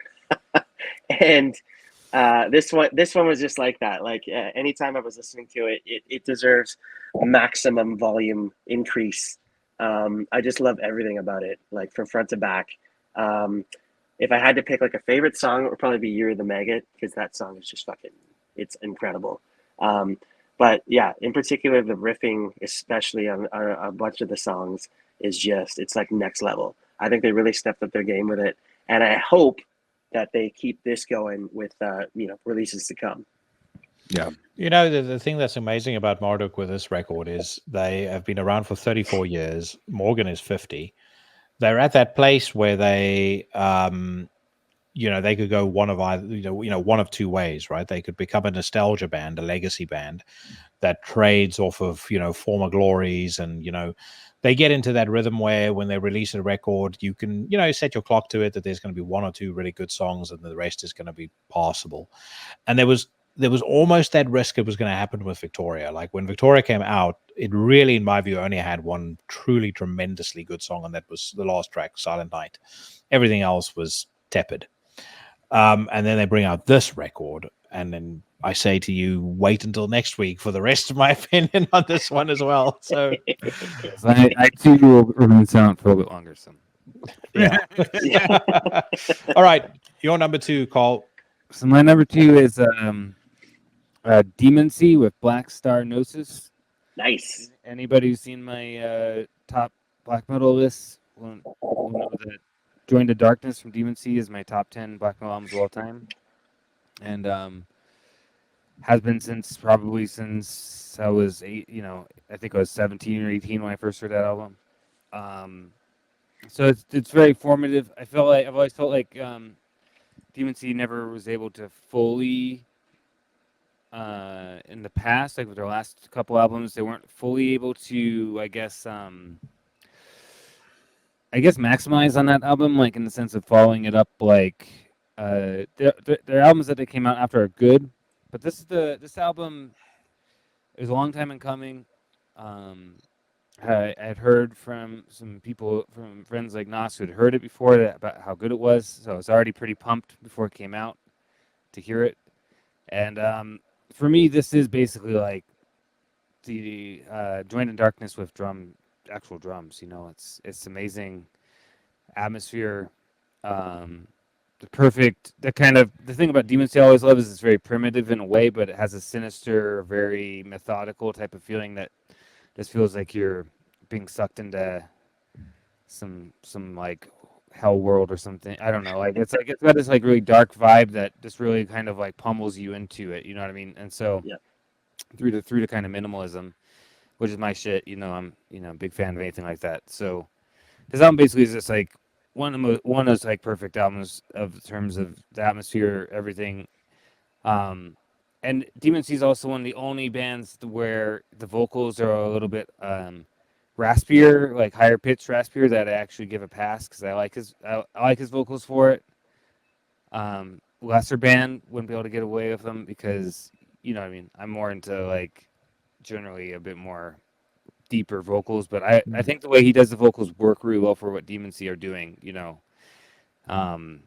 They add the kind of sinister, unhuman quality to the recording, and of course this has I think VJS from Nightbringer and Sargeist in it as well. It just feels, I don't know, for me it's just a fucking masterpiece, and it came out a little bit later in the year, so obviously missed probably anybody who did their list in November is not, you know what I mean, October, all those idiots who do that. This album not gonna hit those lists, but for me it's up there. And I think anybody who's into really dark, sinister black metal needs to check out Demon Seed. You know, they're one of the oldest black metal bands from the United States, and yet they're also kind of, I think they're one of those bands that's actually very cult. You know, like where certain people really love them, but a lot of people don't even know who they are. You know what I mean? So yeah. Yeah. This is another one of those that should be higher up on my list. You know, just I only got into it at a point where the list was almost already done. And when you sent me your playlist, you know, there were a couple of bands there that really jumped out to me. Terrestrial Hospice was one of them. This was one of them. Oh shit, yes. And I was like, that motherfucker is not going to, you know, upend my hard work when it comes to the benchmarking. So I'll just, that's one for the listen to later pile. There's some albums like that happened to me. Like I'd say like the Master's Call album, for example, should have been on my list. Like I can think of actually who I would have knocked it off on my list because I just got around to finally really listening to the album in full, and I was like, "Fuck, man! If I had just listened to this like 2 weeks earlier, it probably would have knocked some stuff off because I liked it so much better than even like, some of the stuff that like I like it better than like Sulfur Aeon than some of the stuff that was on my list." So I was like, you know, I hate that happens, but it's just it's part of the danger of doing it, you know. It's part of what goes with the territory of doing these lists. You know what I mean? Yeah, for sure. The danger. Yeah. Okay, so we are at number ones now. So we're going to get your number ones. Like I said, short little musical interlude. You know, go run around in the yard while you listen to the song. You know, go take a piss, whatever you want to do. But Dave, you're number one. Number one. I'm just gonna come out and say it because every time I hear this band's name, I think of this meme that I saw when I was in like fucking high school. Corn. Fucking hell no. So what they did was they took Wilfred Brimley's head and then they superimposed it or like photoshopped it onto this frontman's head. And instead of diabetes, it said die and fetus. So my number one is Die and Fetus with Make Them Beg for Death. You guys know how much I love this band. They're literally like the definition of what I would say a perfect death metal band is in terms of like songwriting, musicality, just quality overall. They're awesome songwriters. They're awesome musicians. And for a three-piece, it's just this barrage of brutality that comes at you with every release. This is definitely the best thing they've done since Reign Supreme. Not to say that Wrong Run to Fuck With was a bad record. I just think it's a little more cohesive and straight to the point. It doesn't go on for too long. I think it, from start to finish, it ends at like the perfect amount of time. It lends itself a great listening experience when it's like that. And just like Reign Supreme, it has like shining moments on it as far as like riffing goes. And another thing is they're no stranger, just like Cannibal Corpse, just like a Cryptopsy, they're no stranger to like a really good hook. So like I think every song has like a moment in it where you're like, God damn, that's fucking catchy as hell, you know? I know Jackie's talked about the part in Undulating Carnage when it breaks down. And then of course, my favorite song title of the year has to be Throw Them in the Van. So I love that as well. I fucking love that. And that's on my gym playlist too. Like when I work out, it's just throw them in the, and I love the way that song ends. It's so cool. They're just a fucking awesome band. And for a while I was toying. I'm like, should this be my number one? And I'm like, yeah, of course it should be, because they're fucking deserving of it. And it's cool to see like the lengths that they've reached. They're doing like these big headline tours and shows, selling out places. And it's awesome that a band called Dying Fetus is selling out like, you know, thousands and thousands seats, like big theaters and bigger clubs, and they're touring the world, making this barbaric music that we just fucking, it's perfection. So they are worthy of being number one, and that's why they're my number one, and they're always going to be one of my all-time favorites. And yeah, so awesome. So that's it for me, gents. It's another one that I'm going to probably have to talk about more next week. I did touch on it last week with Nathan, because he had them on his list as well. Let me just say one thing about this record. There is something about this album where I don't know whether you guys are into the hardcore band Terror, but when Terror put out Pain into Power in 2022, one of the great things about that is, even though it's, frankly, and I've said it before, it should be an EP. They shouldn't call it a record. It's only 18 minutes long. But what they did do extremely well, it felt like a distillation of every single thing they do well. You know, whether it's like hooky riffs, Scott sounding fucking awesome, you know, badass breakdowns. And I kept on kind of making that comparison in my mind, like listening to Make the Bake for Death, and I still do. I listen to this record. I mean, I wore it out when I was on vacation. This is, to me, a really great kind of, like distillation is the right word, like a distilling of the best elements of Dying Fetus. The breakdowns, the hooks, the aggression, the let's call it what it is, the manliness. This is like manly shit. I fucking love this album. Love it. And I totally agree with you. Best thing they've done since Reign Supreme. Well, saying something, considering the band has never, they, in my view, have never ever had a bad record. Never. Nothing that even comes close to being shit. Yeah, I've never really been a huge fan of Dying Fetus. Like, I never really listened to him that much, and I love this album. So I will take credit for turning Karl on to Dying Fetus. I think it was between you and Jackie, because you both were like talking about how much you love this. Like, you know, Jackie's talking about it on the podcast. You're talking about it. Yeah, I was just like, okay, I think Stop and Nothing would be my favorite record of theirs, and that was like my number 2 of the top 10 death metal. And Karl's like, I've never listened to Dying Fetus, and I'm like, dude, we can't be friends until you do. So, and then he posted about it. You're like, oh, this is fucking sick, and he tagged us in it, and I'm like, yeah, I told you. Yeah. All right, Karl, you're number one, and I've got a hunch as to what this is. My number one is Marduk with Memento Mori. So yeah, just had to be there. You know, Marduk it's really great to hear Marduk make a return to form after Victoria, which I didn't really like very much, and Frenchline was okay, wasn't my favorite either. I feel like it's more back to Return to Serpent's Sermon. I do remember before it came out, they posted some pictures and made some like comment.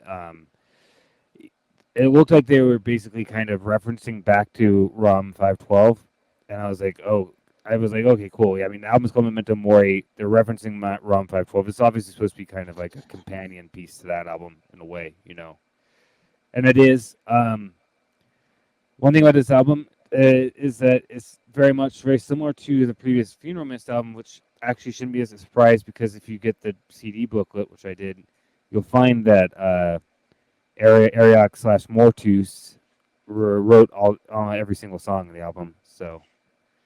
Which is as it should be in Marduk from now on. Agreed. No more music contributed by anybody other than him. I think Morgan did some lyrics for it. I think there might be one song that he did some. I feel like you can hear some riffs that he probably contributed, but Ariok did the what do you call it, the primary songwriting. So, but you can definitely hear riffs that sound like Morgan's riffs. I can hear it on the album. So, but I don't think he wrote the full songs. You know what I mean? I think that yeah, and so definitely. I've tried desperately, by the way, to get Mortus on the podcast. Like I've gone down every fucking avenue I possibly could. I know someone who knows him very well. And that individual said to me, "No chance. Like he will never be on video, and he doesn't really like doing any sort of interviews. There's only that one that was published in Bardo Mythology, and I think that's pretty much the only long form extended interview with him." Yeah, and I think you're probably more likely to get Morgan on than yeah, which would be cool. I like that. Morgan's always pretty funny, and he's pretty aggressive. Well, I've met him twice. He's fucking great guy, great dude. Yeah, it'd be awesome to have him on. Yeah, I'd love to hear that. But yeah, I mean, the year Funeral Mist came out, that was my album of the year. Obviously, and then hearing Marduk get back to this type of sound. I mean, obviously, it's going to be in my top. It's good, and ended up being my album of the year because. It's only appropriate. It's pretty perfect. It's pretty much a perfect album to me, and I listened to it a lot this year since it came out. I bought the CD itself, for the artwork and everything. It's a fucking perfect album. Every single song is killer from beginning to end, and I love the production. I think that it's great to have a band that has this far in their career, and they managed to really reignite that fire of hate. You know what I mean? So it's great. Well, as I said, they were at the tipping point of becoming an also ran or legacy band, or staying as relevant and as crucial as they were. And they've gone the latter route, and I'm very happy that they did. Yeah. Okay. Talk about one of the highlights, I think, of the year too. Like there's certain moments that I always try to keep in my brain. I think Marduk, the refrain in Shovel Beat Scepter is like one of the highlights for me. Yeah. Has it dawned on you yet? I love that. Like Azrael, the riff in Azrael by Trivax is one of those, another special moment that sticks out in my brain. Throw them in the van, dying fetus. I mean, that title alone just sticks out. So yeah, they're definitely it's like one of the big highlights of the year is the Marduk record for sure. Definitely. All right, we're gonna have us a little musical interlude. So it's gentleman's choice. First, we'll go with Berrardi. What dying fetus track do you want to play? Well, let's pick our favorite. Like between you and I know we both love Undulating Carnage, so we could go with that one if you want. Let's go with one of the best, and then Karl, we're gonna segue straight into a Marduk track. For anybody who criminally has missed that album, what song do you want us to play? I'm gonna go with the single. I'm gonna go with the Shovel Beat Scepter, the one you just mentioned, Dave, because I think that I love that line at the beginning. It's a killer song. So.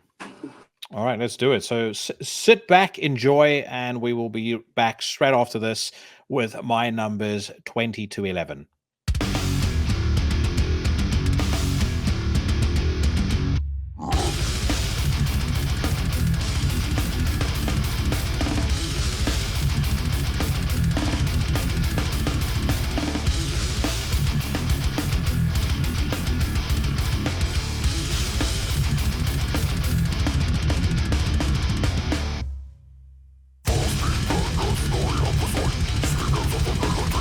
Souls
All right, we are back. That was Unadulating Carnage by Dying Fetus of Make Them Beg for Death, the #1 record of 2023 by the Duke of Metal, Dave Berrardi.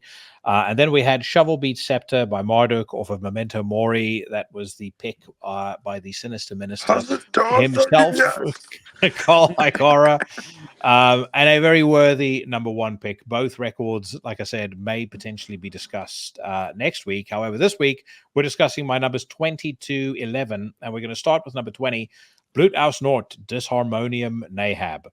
I was very surprised, Carl, that this wasn't higher up on your list because I know that you were a big fan of the record. It's number 11, so Number 11. All right. It was one album that got knocked off when the Demon Sea album came out.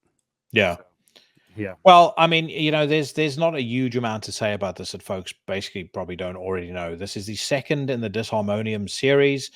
I described it when I heard it for the first time as essentially where Undreamable Abysses was the descent into the void and into the abyss. Nahab is basically what happens when you're in the abyss and you're wandering around going, what the fuck is going on around me? It is one of the darkest, most claustrophobic, haunting records I've ever heard in my entire life. But what I will say is better on this. So there's two things that make this record better to me than Undreamable Abysses. Number one, I think the production's better. I think they've done a better job of managing the vocals. So I think one of my issues with Undreamable Abysses was that Vince Vaugh's vocals are sometimes buried so deep in the mix that you barely hear them. Whereas with Nahab, they're still buried, but they're a little bit more prominent, and they feel to me like they serve a little bit more of a purpose. And then the other thing that I would say that I prefer about this record is, even though it's chaos and carnage for the vast majority of it, there are moments where he genuinely throws in like a proper hook. Queen of the Dead Dimension is a great example of that. Like that middle sequence of that song, where the drum beat changes. It's a memorable part. It sticks with you after you've heard the song, and it's not like where Undreamable Abysses was just an experience from start to finish. Maybe with the exception of that first single that they put out, Nahab has a lot of moments that really stand out, but fantastic record. I agree with you 100%. That's why I liked it better than Undreamable Abysses as well, which I get into that on the podcast episode I did because it was number 11. I did my friend Sage, who's also a huge Bluehouse Nord, and we discussed that subject. And to me, Nahab is, for me, that I said on there, I was like, it's what I want from Bluehouse Nord in a lot of ways, and more so than the last couple albums. I mean, I really did like Undreamable Abysses as well for what it was, but it felt like there was a little bit of the hangover of the hallucinogen, which I really did not like, and still there a little bit of that psychedelic element that I'm not really too keen on. But this album's got the cold, harsh darkness.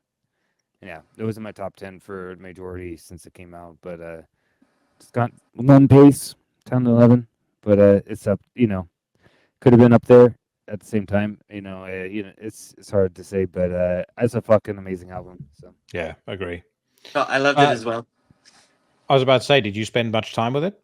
Not much time as it probably should have deserved, which is the only reason why it was omitted from my list. But the times that I did listen to it, I loved it more, and it's definitely a step up from the previous. I love the previous as well. We're all fans. I don't think it's any secret that we're all fans of like Lovecraft and stuff. So it's cool to have like a like a soundtrack adjacent to the stories that I'm enjoying reading and stuff like that too. So yeah, definitely.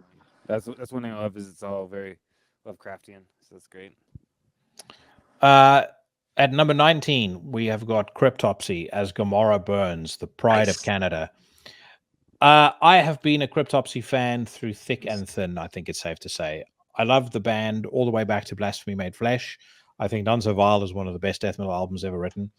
I was a fan in the DeSalvo era. I loved Whisper Supremacy. I loved And Then You'll Beg. I was a fan of Once Was Not. I was also, as I said at the time that I had Matt McGeachy on the podcast, I was a fan of The Unspoken King. I never got why people hated it so much. I still don't. I've gone back to it again. Even now, I don't think the album has aged. I still think it sounds great. I think it was very interesting having Matt on the podcast and getting his perspective of coming into the band, being asked to do something that, he clearly knew at the time was going to ruffle a few feathers, and then being put in that position where you're taking the flack for the direction that the band has taken, and, people are, calling you an asshole when he's anything but. I mean, he's an incredibly nice guy. He's a fucking talented vocalist. When he does his death metal vocals, he is, again, tier one. There's absolutely no doubt about it. He's a unique sounding guy when he does his vocals. He's super aggressive. He's got a way of kind of, managing that rhythm and that timing in his voice that I love. And it's a shame that people weren't paying attention for the self-titled album from 2012, as well as those two EPs that they released, because the Book of Suffering, Tome 1 and 2, were uncompromising, fucking crazy, releases.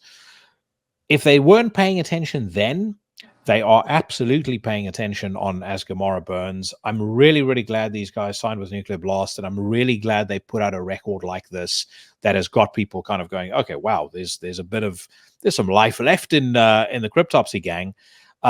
This is definitely the album that they should have put out. It's one of the best death metal albums of 2023, in my opinion. If you've been a fan of Cryptopsy, you know what to expect, but you also know to expect the unexpected. They throw some, a few new elements, a few subtleties in there that work really well. And then on top of that, fucking tremendous artwork, like some of my favorite artwork of the year. And again, if you've not listened to the episode where I had Matt on the podcast, make sure that you do, because it was another one of my favorites of last year, just for the fact that he spoke so honestly and so openly about his experience of that Unspoken King era. No, I totally agree. I've been a fan of Cryptopsy forever. I think it's kind of, if you're a metalhead that lives in Canada like me, it's kind of like ingrained in your blood. You have to be into Cryptopsy. You have to love Cataclysm. Even though I will say, the last couple of Cataclysm records really let me down, and they put Goliath out in 2023, and again, that really did not hit the target. Let's just say that. You saw my news rant reaction to that. Yeah, it's just very, they positive. become very cookie cutter as far as their metal goes. And obviously Cryptopsy just blows them out of the water. I spent a lot of time with it. Unfortunately, it came out the same day as Dying Fetus, so that kind of took a little bit of a back seat. But yeah, I do love this record a lot as well. I've championed Matt since he joined the band too. I remember hearing Worship Your Demons, and I was like, who the fuck is this guy? Because to me, he kind of like encapsulates all of the best of the vocalists that Cryptopsy has had. Like, he can do it all. He can do the shrieks that Lord Worm does, and he can do the deep gutturals like DeSalvo and anybody else. So I think Matt is he's a top tier vocalist. He's a top tier host. I dabble in his podcast as well, and I think that's why it lended itself to a really good conversation with you. Is like, you guys are both good hosts, so you know how to talk, and you know how to like relate to one another. And I think he's just a really interesting guy. I think Cryptopsy had like one of the best years they've ever had in 2023 as far as like the release of the record goes. 1,000%. Well, and they just played. They were the first band to ever play Saudi Arabia. Yeah, that's what I was just about to say. Which is crazy. They did, and that was like new territory for them. They did like Thailand and stuff like that, but they'd never played before too. So it was just a barn burner year for them. So they deserve all the accolades that they've been getting, and that's a great record. So yeah, totally. Yeah. This one and the Suffocation album are albums that I've been meaning to listen to, like the full albums that I haven't done yet. So just on the topic of Suffocation, I will have mentioned this at the top of the show, but just to remind folks, it's probably going to be episode 211. I've got a fantastic episode coming out with Derek Boyer of Suffocation. Nice. Like really, really great, like, very honest, heartfelt conversation. The dude tells his story, and his story is incredible. So yeah, look out That'll for be that. killer. But anyway, Cryptopsy at number 19, As Gamora Burns, out on Nuclear Blast. Then we've got at number 18, another of my favorite Canadian bands. I have been a fan of this band for as long as I discovered them on a record called Venerable that came out in 2011. I loved the name immediately. Like I know people say, what's in a name? I make a lot of jokes about bad names on the news rant, but there was something about the name that I just loved because it was so unique. Ken mode, kill everything now mode. And when I have a really good friend, Andre, who he's a busy dude, so he doesn't really pay much attention to the scene. He kind of relies on me to give him or to give him a guidance on what he needs to listen to. So when I was really into Venerable and into Entrench, I was telling him one day, there's this band Ken Mode I've been checking out, very different, not black metal, not death metal, but like incredible. And he said, what do they sound like? And I kind of paused for a second, and I said, if I had to describe Ken Mode, I would literally say, if you could turn violence into music, if there were a way to express just primal violence in music, then that would be what Ken Mode sounds like. And there's a lot of nuance to them. It's not, they're not a noise band, obviously, as anyone who knows them knows. Success, which was my previously favorite Ken Mode record that came out in 2015, that was actually almost there was a bit of Fugazi worship going on there, which I loved. And again, very heartfelt lyrics. I love the way that Jesse Mathewson boils down a lot of the malaise of modern life into what he sings about. Loved and Null both enjoyed those, but my God, I was not ready for how good Void was. I had decided on my top 30 for the year, and at the very end of the holiday, I was like, I haven't listened to Void properly yet. Let me just give this a spin. And I was like, as soon as it was done, I sat there and I thought to myself, this is Ken Mode's masterpiece. This is going to be the benchmark that they're measured against as a band for the rest of their careers. It is fucking incredible. It's dark. It is punishingly aggressive, punishingly heavy. But what I really love about it, and Jesse had mentioned it when he was on the podcast, he was talking about the Trent Reznor influence and bringing some of the like piano and stuff like that in. They've done it on Void, and it sounds like when he was describing to me that they had done this on Void, I was like trying to think to myself how what it would come out sounding like, and it absolutely exceeded my expectations. And it's such a cleverly, it's clever, but it's very naturally inserted. It doesn't feel shoehorned in. It doesn't feel forced. It feels like it is people with a genuine grasp of their art, like a master's grasp of their craft that has written this music. So that is, I can wax lyrical about it for a long time, but it is fucking stunning. Absolutely stunning. Yeah. I do love it as well. It's one of those ones that I knew I should have listened to it more, because I know it's deserving of that. So yeah, that's definitely going to be one that I'm going to like re-listen to a bunch more, because I know how good it is. The listens that I did get in, I knew it was levels above Null already. I'm hoping that the whoever the fuck is in charge of the Junos, which is like the Canadian Grammys, doesn't drop the ball like they did last year, because I think Null deserved a nomination. And this year, I hope they get nominated for this one. And if they don't, then I will fucking boycott them till till I lose every breath in my fucking body, because they're a band that's definitely more deserving than fucking Unleash the Archers and shit like that. So, yeah, I love this record as well.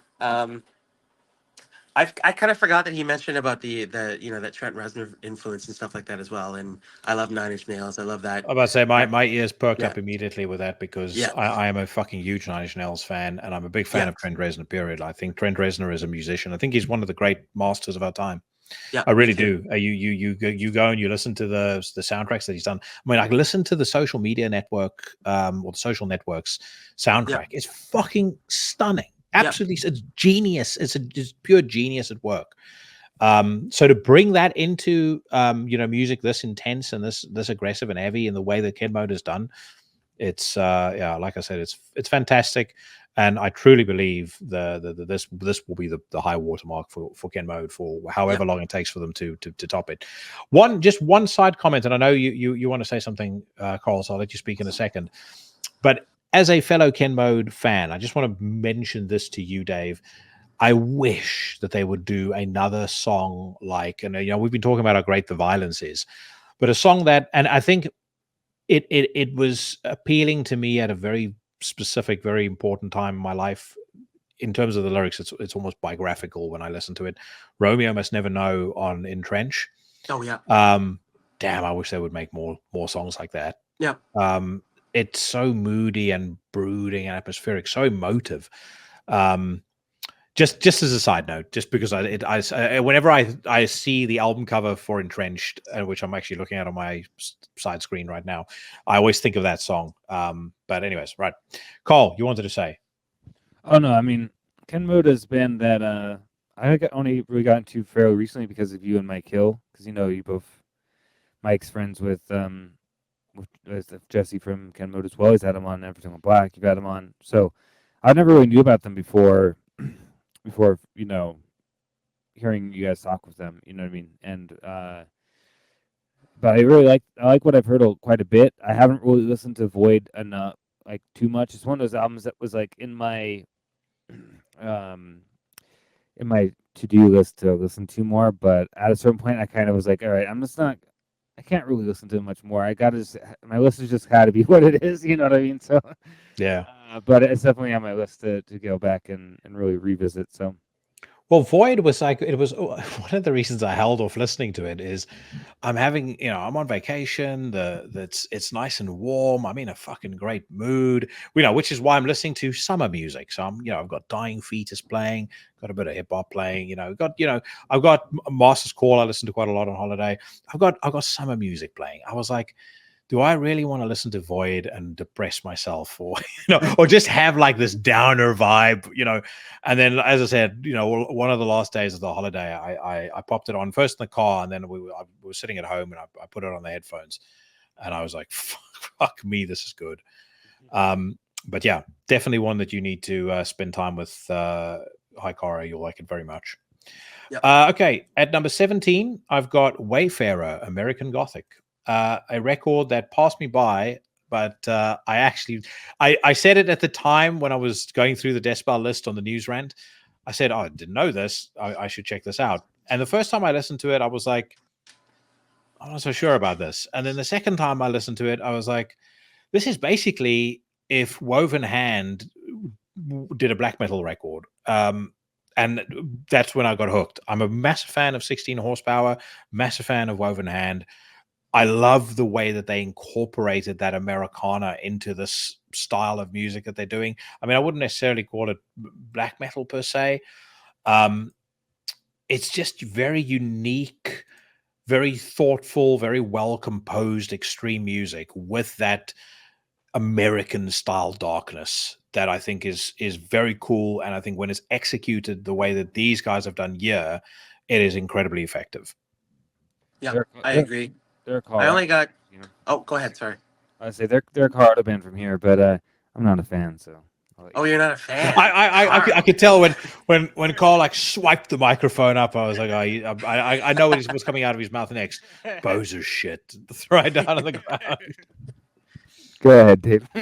I was just gonna say I enjoy the record. I only got like probably one solid listen to it in, and I like that Western kind of vibe that they invoke in their music with it, all the while maintaining like their black metal sound.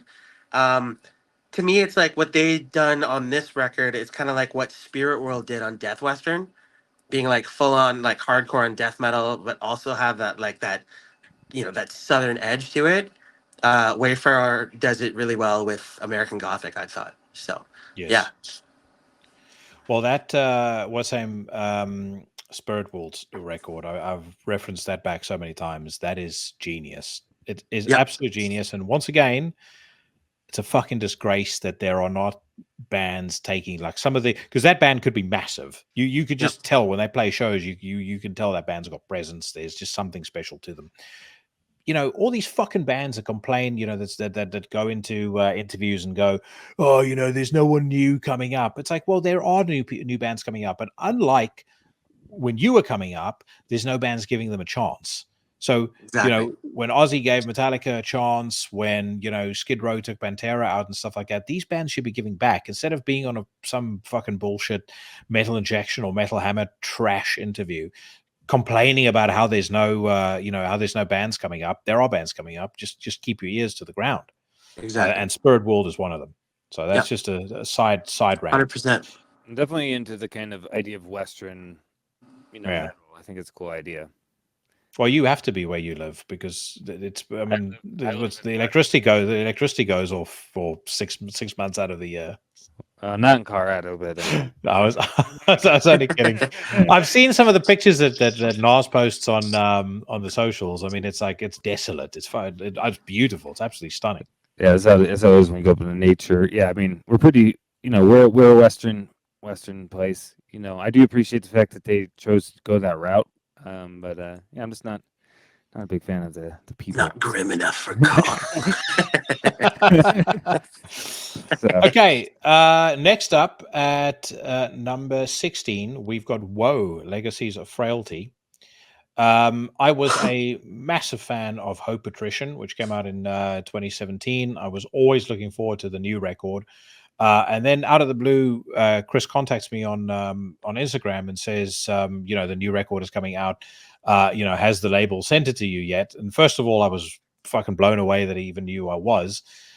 Secondly, when I heard the album, I just fucking loved it. I thought it was a massive step up from Hope Patrician. It's, again, great, very well crafted American black metal, with a bit of a nod to the old school and to the European folk. It is delivered by a guy who is genuinely passionate about what he does. I think Chris Grigg as a dude generally is a great guy. I think what he's doing with his alternative to Bandcamp is fucking awesome too. And again, folks can go back and listen to that episode if they haven't already done so. But Legacies of Frailty is just 6 really solid black metal songs over 45 minutes, chock full of fucking cool riffs, great production. It's just everything that you'd want from a modern black metal record. Yeah, it's a killer album. I really love his vocals on it too, quite a bit. I like and I think he's friends with Ralph, so maybe that's how he knew about Necrosphere, So I think he might also be friends with with Mike. Yeah, I think so. Because I think Otha and Woe have gone on tours together and stuff like that. So. Oh, cool. Well, that's some of that's one of the nice parts of the podcast nowadays is like I'm getting more labels that are reaching out to me saying, do you want to speak to this person? They asked to speak to you, which is becoming quite cool too. It means I'll tell you guys off air about what my fucking schedule looks like, but it's crazy. It's like I've basically fully booked for all of February. So, but yeah. Anyways. But again, that's been, with the help of the Legion, very, very much so. 15, you mentioned the album already, Karl. Master's Call, The Journey for the Damned. What a fucking record. I had John Wilcox on the podcast way back. Master's Call at that point had only released the Morbid Black Trinity EP. And I stayed in touch with him, and he kind of, as I mentioned on the episode that I had him on later on, he'd disappear for 12 months on end. And at one point I thought, Jesus, is the fucking guy dead or something? Is Master's Call ever going to do anything? And then one night out of the blue, it's 2 a.m, I get a message we're done with the album, we'll want to come on the podcast. And then he sent me the advance, and I listened to that first track, All Hope in Fire. It's just fucking ripping. I mean, interestingly, when I one of the listens when I was on holiday to that album, I listened to that new Deicide single, and then I listened to All Hope and Fire straight after. Because I mean, Master's Call is more black metal, but John has those almost like old school Glenn Bentley type vocals. And when I say old school, I mean like Legion, Once Upon a Cross. Yeah. And I sat there thinking to myself, I'm sorry, but that Master's Call track fucking takes a steamy shit on the new what's the Deicide single. The whole album is fucking masterful.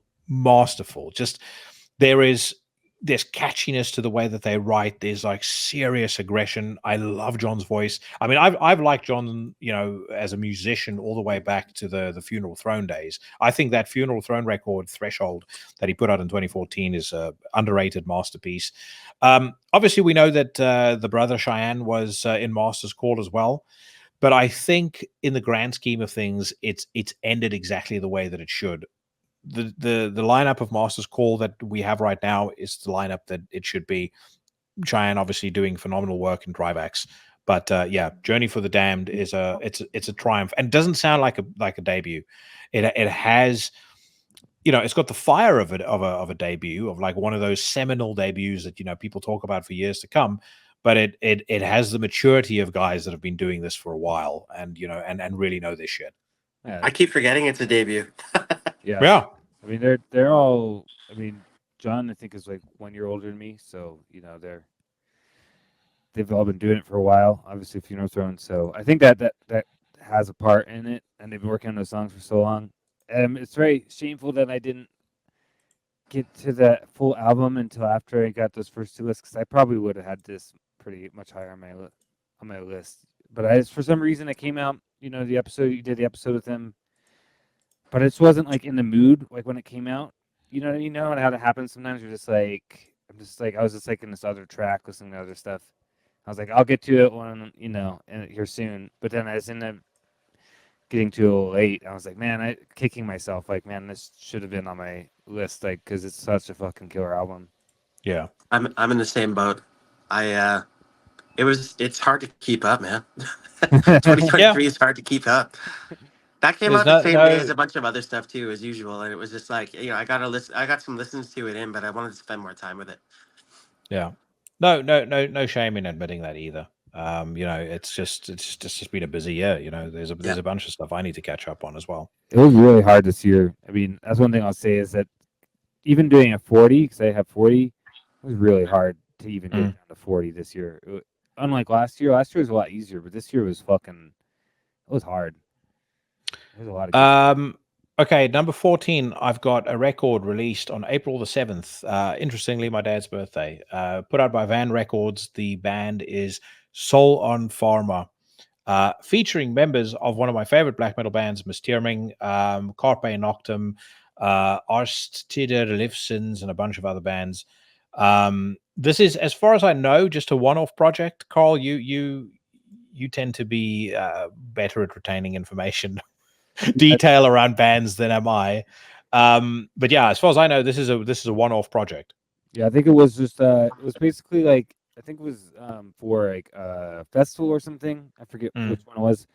But it was basically like it was a one-off project and collaboration. They just like worked on this album. It's basically like an art piece in a way, you know what I mean? Well, it is a piece of art because it's got, again, everything that you'll want from a black metal record that comes from that part of the world, from Iceland. It's got some of the avant-garde elements. It's got loads of aggression. It's got a lot of progressive elements to it. There's songs that are fast, songs that are slow. It's pretty lengthy. The album is an hour and 7 minutes long, so it's a meaty piece of work. But it's something that you can go back to again and again, and especially around the time that it came out, probably for a good 3-4 months, that was an album that I returned to very often. Great, just phenomenal record. Yeah, I ended up only listening to it like once or twice, so that's why it was on my list, but it ended up being knocked off because I was like, I like this album, but it wasn't one that I felt compelled to go back to, which was kind of different from a lot of my. A lot of my friends, this was like definitely. I was about to say, I'm really surprised. I would have thought this would have been a favorite of yours. Yeah, I don't know. It just I liked it. I do think it's a very, very good album. I think it's very deserving of being on everybody's list and everything. But it just wasn't one that I felt compelled to go back to too often. You know what I mean? So that's the only reason why I didn't on my list. But it was a great album. I did like how the last track sounds like Burzum ambient stuff to you. I thought that was cool. Yeah. All right. At number 13, an album we've already spoken about, Cloak, Black Flame Eternal. At number 12, we've got another record we've spoken about, Sick, Cast Below to Rise Above. Once again, work of genius. Yep.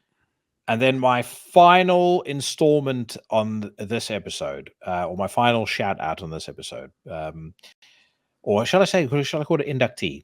So let me give the preamble. This particular gentleman is somebody that both Karl and I know. I have been aware of his band or his project really since Kelly T, Matt Prizzo's better half. She was on the podcast for one of these countdowns, and actually I think it was Unto the Darkness Sworn that was on her list that year. So it was 2021. I always really liked. So after she introduced me to it, I went back. I listened to some of the EPs. I listened to Unto the Darkness Sworn. I listened to Dominion of the Dark Flame, and I always really liked what I heard. But for me, it was a project that would always have, on both those records I mentioned now, there would be 2 to 3 fantastic songs, and then a load of songs that were good, but they were songs that kind of showcased potential rather than kind of living up to the benchmark set by those songs that I mentioned before. And so it was always something that I would always be curious, when something new comes out, like, I'm very curious to see where this goes, etc. And then one day, this dude drops me a note. He is, again, in full transparency, he is a member of the Legion, and he's somebody that I've spoken to enough to where I consider him a friend. Reaches out to me, says, my new album is ready, give it a listen and tell me what you think. And I started to listen to the first song on the album, Triumph Born of Bloodshed, and I got to about a minute in, and I immediately messaged you, I immediately messaged Nathan, and I immediately messaged him. I said to you and to Nathan, I said, holy fuck, I've heard one of the best albums of the year. And I messaged him and I said, I don't know what you've done. With the greatest of respect, I don't know. I didn't realize you had this in you, but you are onto something incredibly special here. And I said at the time, I can't remember the deed. I should actually have tried to find the message because I'm sure I still have it somewhere. I would love to, help trying to get this under people's noses, get some attention on this because it deserves it. And of course, I speak of Battles May Cease, but War is Forever by Drugoth, my number 11. This could very easily have been, a number 1 in a different year. But I want to just make one comment about Drugoth as well when and then I'll hand over to you, Karl, because I know you'll have some stuff to say about this album also. So I've had the pleasure of getting to know Drugoth over the last couple of years as one of the most sincere, one of the most authentic guys that I've ever had the pleasure of getting to know. If I think of somebody who I've met who epitomizes every single thing that is great about the scene, then I would say, then he's one of the folks that comes to mind. Like all of the values, everything that got me into the scene, that makes me love the people that are in the scene. He is absolutely one of those folks. He's a fucking man's man. He's an incredible musician, and he's just a great dude. And a final thing that I'd say, just with regards to Battles May Cease, but War is Forever, he is also fast turning into one of my favorite drummers. His drum work on this record is fucking incredible. I mean, on one hand, he sounds like he beats the drums like it owes him money. I mean, he really like assaults the fucking drum kit. And I dread to think how many drumsticks he goes through in an average recording or an average practice session.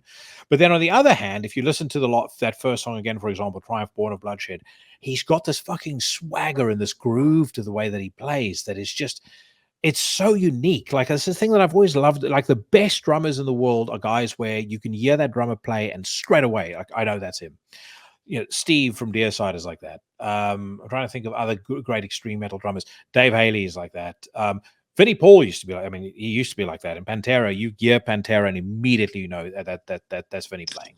Like I can hear like 3 seconds of a drum, a drum part or a riff or whatever where there's drums on, and I'll know that's Vinnie Paul. And I think he's starting to approach that level. What he's done on this record from a musicianship perspective is fucking incredible. What he's done from a riff writing perspective is awesome. I mean, the album is fast, it's aggressive, it's gnarly, it's got loads of groove, just loads of the shit that I love. I can't give a more glowing endorsement of a record. And I say this, whether you're a long-time member of the Legion or whether you are somebody who has stumbled onto this because you're looking for albums of the year, 2023, maybe you picked up this YouTube video. If you take anything away from this episode, let it be this. Go onto Bandcamp or go onto Spotify or wherever, immediately listen to this. And also go and support this dude in any way that you can. Buy merch, buy, whatever, if you like what you hear, because guys like Drugoth are the life's blood, the genuine life's blood, the salt of the scene, in my opinion. Yeah, well, and I mean, he plays drums for a million different bands. Like, I really loved his Shograath, the new Shograath, which I featured earlier on this episode. Yeah, which Shograath, of course, is the other half of Drugoth, so that's his main project, and I feel like it has a very Hate Forest vibe. I mean, that was really good. That was one of the best things he's done. And of course, Drugoth and I are also working on our project, which is I was just about to say, you got a little announcement that you can share. Yeah, which is called Antichrist Blood Scourge, and our first album is going to be called Hate Blood Triumph. So it's first EP. subtly entitled Hate Blood Triumph. Yeah. So it's gonna, I told him when we came up with the band name, I was like, you know what kind of band that is, right? So if you don't like if you don't like bands that have those names, then you're probably not gonna like our EP when we come out. So it's for people who like stuff that hits you in the face with a mace. You know what I mean? That's kind of shit. Yeah. So basically, it's basically in the vein of Archcoat, etc. Revenge, Nice. that kind of stuff. So we have, we're working on stuff. Matt Prizo did the artwork. Eventually, we'll reveal the artwork. It's killer, and Matt's also going to help with mixing and everything. So it's kind of a Australian Colorado do a combination there. I was gonna say that what you're saying about the scene, like I feel like every guy from Australia that I've become friends with, or particularly the past year, be it Matt Prizo, Drugoth, Void from Gravier and Nihilus, I've starting to get to know the Krina guy. All of these guys are fucking killer guys. Like I don't know what it is about Australian. Yeah. The Australian metal guys are just fucking black metal guys are just. They're like the guys that give the shirt off their back if they could. You know what I mean? And one of the best scenes in the world by miles, if not in my view the best scene. Yeah. Just if you talk about it like country specific, there are so many fucking cool bands, in that country, and most of the dudes that are in them are just top notch guys. Whether it's the guys from the Amenta, the guys from Werewolves, Drugoth, Nathan from Graveyard, all the Graveyard folk actually. Best of the best guys. Yeah. Oh, I agree. My friends on the radio show out here actually said, they're like, Dave, I think you secretly just want to fucking live in Australia because like all the bands that you bring us to have interviews with are from there. And I'm like, I can't help it, man. Like it's such a fucking cool scene. And it's something that like I wish I had out here. Like there is a cool scene like out here in Canada, and Ottawa is probably not as prolific as a Montreal or anything like that, but I think it's really cool, the stuff that comes out of there. And Drugoth and I have been talking more and more on a regular basis, and he's like blown away that I'm so supportive and like I'm such a fan of the stuff that he does. And I'm like, well, it's fucking no brainer, man, because like your shit's great. Like everything that he contributes to or writes or has recorded himself is something awesome on its own level. And the other day, listening to the installment that he did with Karl with his top 15, and he mentioned the band Orbismal. I went and listened to that, and I was like, "Holy shit! This is something else amazing that I needed to hear." And he compared it to Portal, and he's like, "Oh yeah, I did a project with him too." And he sends me the Bandcamp link for that, and I'm like, "Is there anything you don't do?" And he's like, "Yeah, keeps me busy." And I'm like, "Well, that's being humble, man. Like." It's everything the guy does is killer, and like this Battles May Cease but Wars Forever is like a testament to like all of his hard work in one record, and it's amazing. Well, it's just every single thing just comes together. Yeah, that you can tell from the previous Drugoth releases he's ever wanted to do. It just came together, but it not only comes together, but it levels up exponentially. exactly. From a songwriting perspective, from a production perspective, the production is way meatier, way beefier, way more impact. From a songwriting perspective, from a performance perspective, everything is just on a different level. Whatever he did different with this record, absolutely, my advice would be stay down that track, because you are really onto something great. Again, fucking disgrace that it's independent. A label like Profound Lore should have picked this up. I think the CDs are out on Battle Command, if I remember correctly, because he just released CDs for it. So I mean, yeah, they're like I'm pretty sure. I think he was saying something about Battle Command. I think the CDs came out. I need to get a CD of it, but I could easily see him on like a Nuclear War Now or like one of those more extreme labels too. Yeah. I mean, he does be on a big label, but I don't know if that's what he really wants. So no, I was about to say, in a weird way, it's kind of the charm of it is doing it the way that he does. Like he releases black metal, but it's kind of like he almost has this mentality of like the old school DIY hardcore punk kind of scene. It reminds me a little bit of like, the stories you read about Ian Mackay and Minor Threat and stuff like that. There's like a real like fuck the world kind of vibe to it, which again is what makes it so great. Okay, Yeah. gentlemen, let's wrap up with something we mentioned at the very beginning of our conversation. You were going to talk about your let's say two. You each get 2 non-metal picks for 2023, just to expose the fact that actually you're bozers. My 2 favorite non-metal picks for what's happened for last year was Sadus, The Shadow Inside. No, I'm only kidding. I can't I love actually that think record, by the way. Oh, dude. So Sadus, The Shadow Inside was one of those that just came out. It came out at the wrong time. It would have absolutely made it onto my top 30 if I just got a bit more time to spend with it. I agree.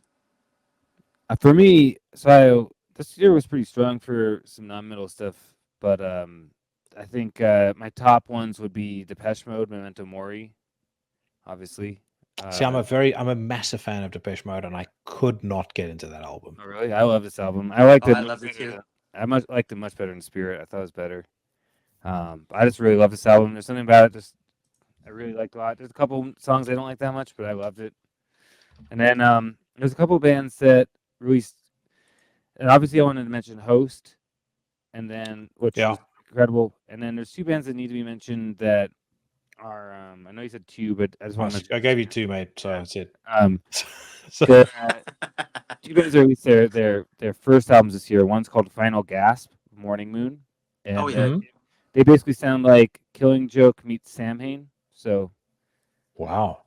And they're I needed to spend more time with that. I did hear that record, and it was actually really good.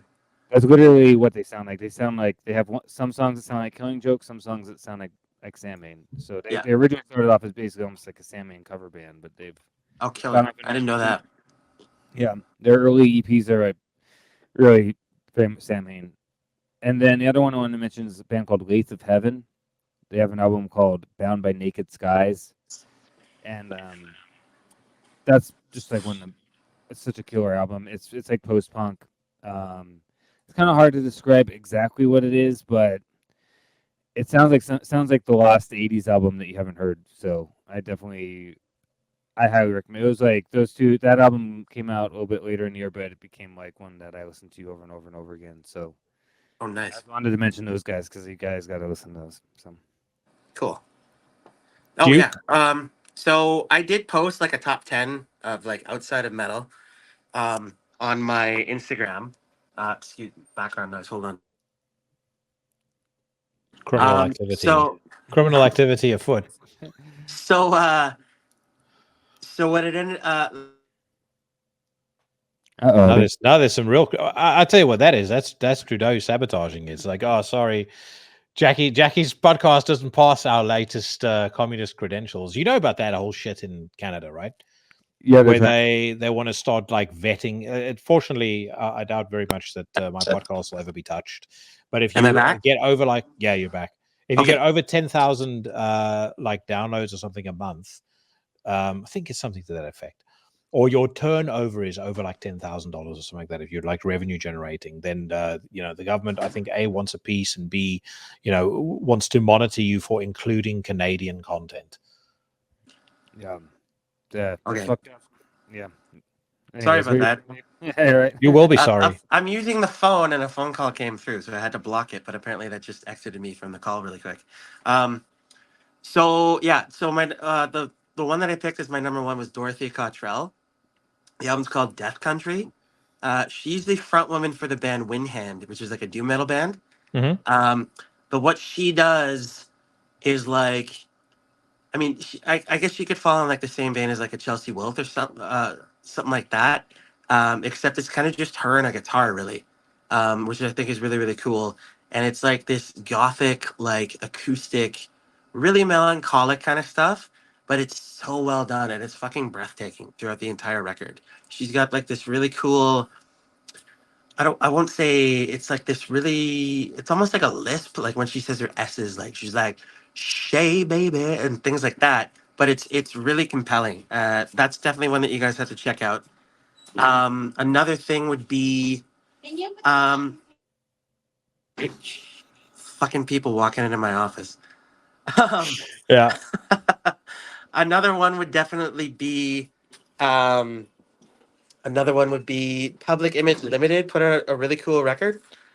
I checked that out after I saw your post on Instagram. Yeah, the name escapes me right now. But I thought that one was fantastic too because I know it's like a love letter to John Lydon's wife, who passed away. He wrote a song for her. I think it's the closing song. It's called Hawaii.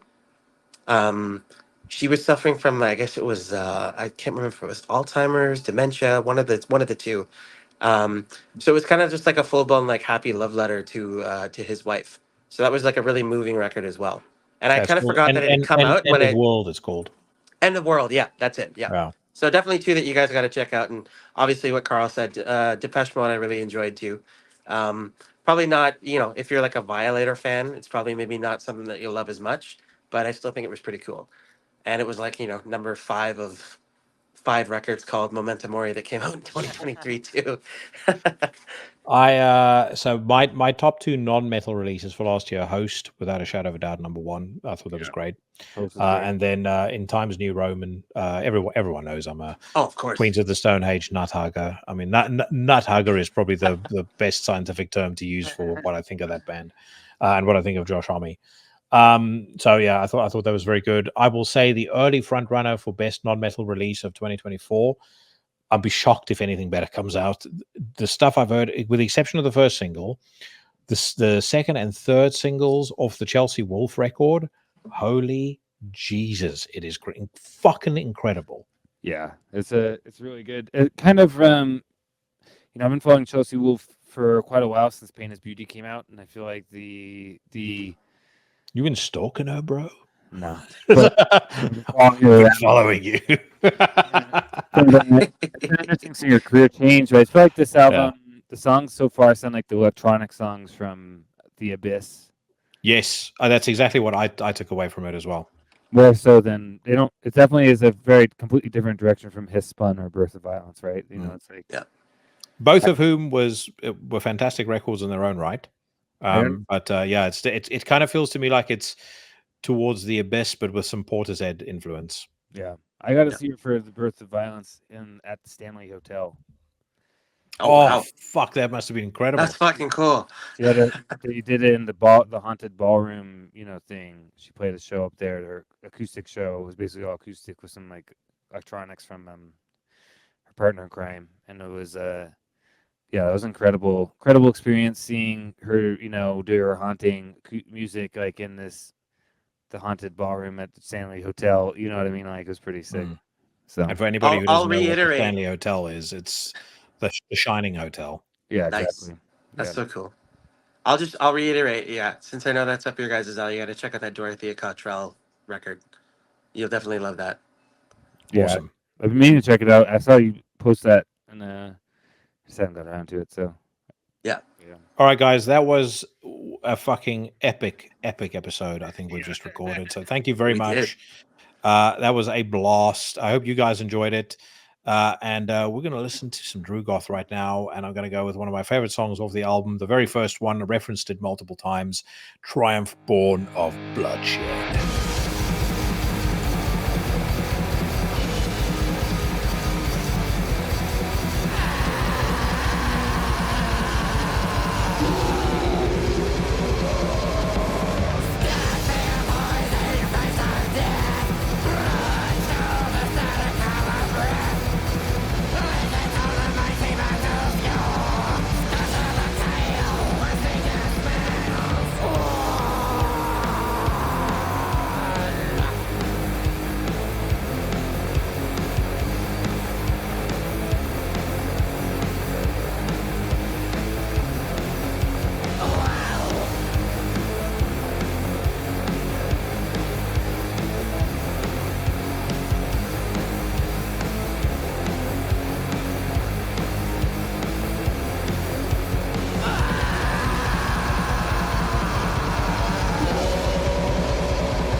That was Triumph Born of Bloodshed by Drugoth off the fantastic Battles May Cease But War is Forever. A very worthy inclusion on my best of 2023 albums list, coming in at number 11. Make sure that you check it out on Bandcamp. Like I said, if you take away anything from this episode, it is that you should be listening to that album without a shadow of a doubt. Thank you very much to my guests this week, Karl Hikara and the Duke of Metal, Dave Berrardi. Make sure you check out Karl's podcast, Soul Knocks, and those two guys will almost certainly be back at some point in the not-too-distant future. Right now, my friends, if you found yourself openly weeping when you first saw the trailer to the last Star Wars movie, then it's time for you to get to step in, because this is my weekly news rant. Round them up for judgment. And hang them where the world can see. Alright, my friends, the journey begins on metalstorm.net, my favorite metal news website in all the land. The first headline, Deception, Iblis's Mistress track premieres. It says here, Iblis's Mistress, the second advanced single from Deception's upcoming fourth record, Danik Tay, has surfaced online. The Norwegian melodic death metal quartet will put out the new outing on March the 22nd. For those of you that are saving your money to purchase my birthday present, that is 5 days before I turn 44. Deception put out a record called The Mire back in 2021. I didn't pay a huge amount of attention to it. Let's find out whether I was wrong to ignore it.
That is not bad. I really quite like that piano intro. I think when the song itself kicks off, I like the melody.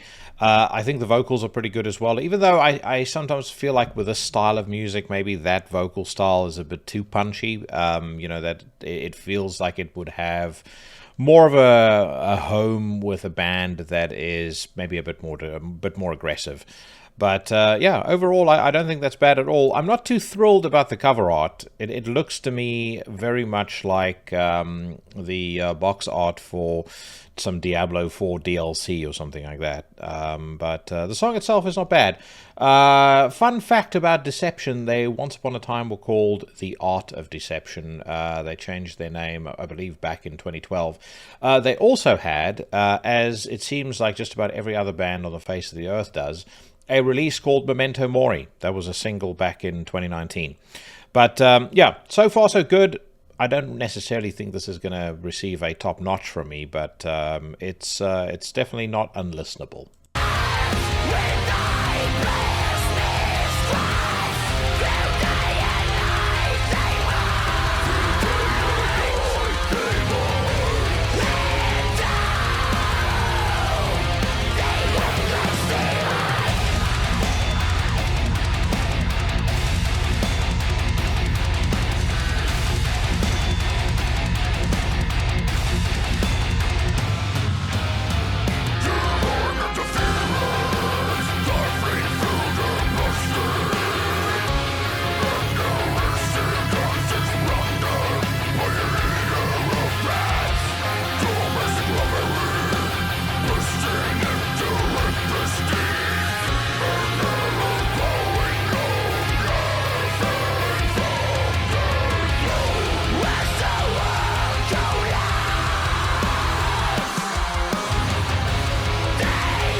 I think that chorus is probably the best feature of the song, maybe aside from the piano intro.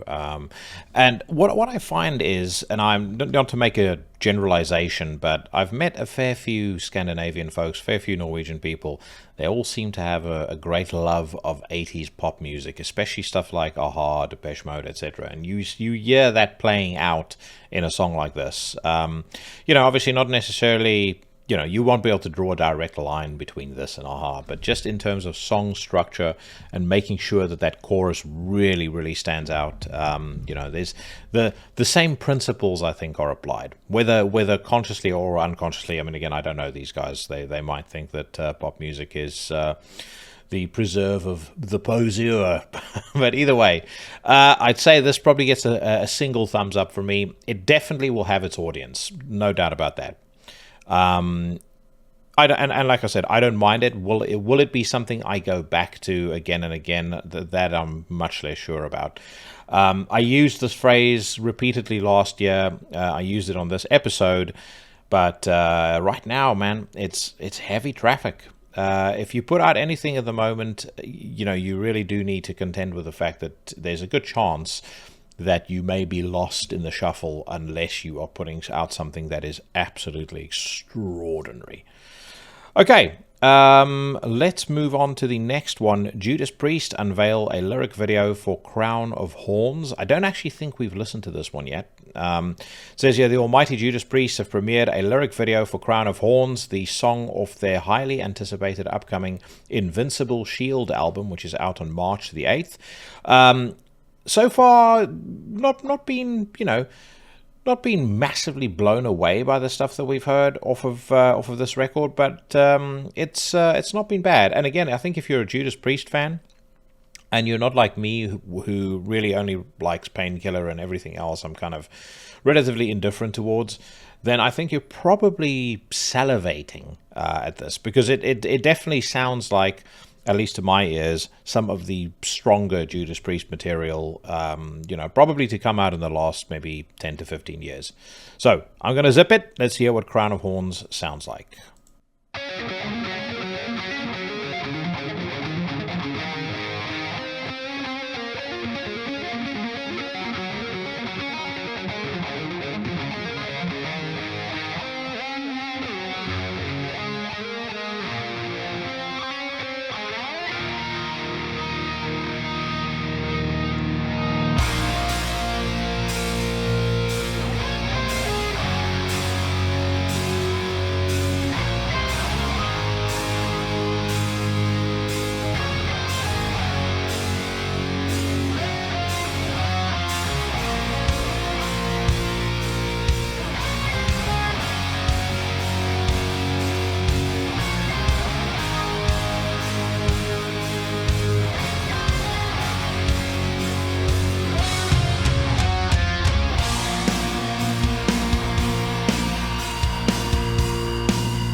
As soon as the song started playing, my eye went down to a comment right below the article that said, "I love when Judas Priest open up their softer side." And it was at that point that I realized it's extremely unlikely that I'm going to like the track. It's not my thing at all. I don't mind the other songs I've heard of it so far. Again, nothing that I'm in a flutter about, but that song, it just doesn't do it for me. Okay, speaking of golden oldies, Merciful Fate have introduced a new bassist. It says here, after recently parting ways with bassist Joey Vera, Merciful Fate now welcome English musician Becky Baldwin as a full-time replacement. She, I believe, is from the West Midlands here in the UK, so unlikely to be a member of the Baldwin family. She says here, it is a great honor to now be a permanent member of Merciful Fate, says Becky Baldwin. I can't wait to join the recording of the new album when I joined as a stand-in on the 2022 US tour. The acceptance and encouragement from the fans was exceptional. A huge thanks to the band, team, and fans for the warm welcome. See you in Chile and Brazil this coming April. I'm quite looking forward to the new Merciful Fate. I think, they're one of those legacy bands that, really, do they have a particularly bad album or an album that doesn't quite cut the mustard? I don't think so. Their last record, or full-length record, was 9, which came out in 1999, and I quite like that. I think probably of their 90s output, I thought In the Shadows was the best. The song In the Shadows in particular is just sensational. Nothing on Melissa or Don't Break the Oath, of course, but I'm curious to see what they're able to conjure up in 2024 or 2025, whenever that may be. More news. Pat O'Brien, formerly of Cannibal Corpse, has joined Exorder after recently announcing their new album release. Cannibal Corpse Exorder, I should say, have now officially confirmed that former Cannibal Corpse guitarist Pat O'Brien is their permanent guitarist. The band comments, "We've been getting a lot of questions about whether or not Pat O'Brien is a permanent member of Exorder or if he will perform with us when we play Latin America in December, February. The good news is Pat is our guy. He wants to be in this band moving forward, and we want him with us for as long as he wants to be. And unfortunately, he is still sorting out his travel restrictions, which of course we know is back to that very unfortunate incident that occurred. I think this is probably back in 2017, 2018, might even be a little later than that actually, because I believe, if memory serves me correctly, I spoke about it on the news rant. Anyway, it says here, he's limited to shows in the United States at this time. Therefore, we are fortunate that our friend and brother, Valdemar Soricha, a very prolific producer, by the way, for those of you guys that know your history, he was very prolific back in the 90s, produced Passage by Samael, I think he produced Wolfheart and Irreligious by Moonspell. A couple there used to be very much a Voldemar Soricha house sound with those bands, which at the time I used to absolutely love. Anyway, it says here he's once again stepping up to help us bring the show to you all in Latin America. Pat says, I'm in Exorder and will be contributing as well moving forward. I'll also be on tour with the band when I'm permitted to. I'll also be doing a solo project at some point, but no solid plans on that as of yet. I'm glad to see he seems to be doing a whole lot better than he was doing, back when things started going horribly wrong for the man. I'm glad, just very, very glad that he seems to have his life in order, and hopefully there's not going to be a repeat of him. If memory serves me correctly, running around with a bunch of guns, breaking into the neighbor's house and hiding away from the cops. It was obviously. There was very clear, very significant mental health issues there, which is what caused it. So, hopefully, in whichever way necessary, he's got that under control now. Okay, let's get to some music. So, most of what I'm looking at right now doesn't seem to be particularly interesting, but we're gonna give something a try and see what it sounds like. Lords of Black have got a new album on the way. It says here, Spanish power metal operators Lords of Black are ready to return with a brand new studio album entitled Mechanics of Predacity. It will land in stores through Frontiers Music on March the 15th, 2024. Other details, as well as the album's first streaming single For What Is Owed to Us, can be found below. You know my thoughts on power metal, but let's give it a whirl.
tell you something, I'm not hating that. I feared the worst when the video opened and the guitarist was rocking the old 90s, or I should actually maybe say late 80s headband.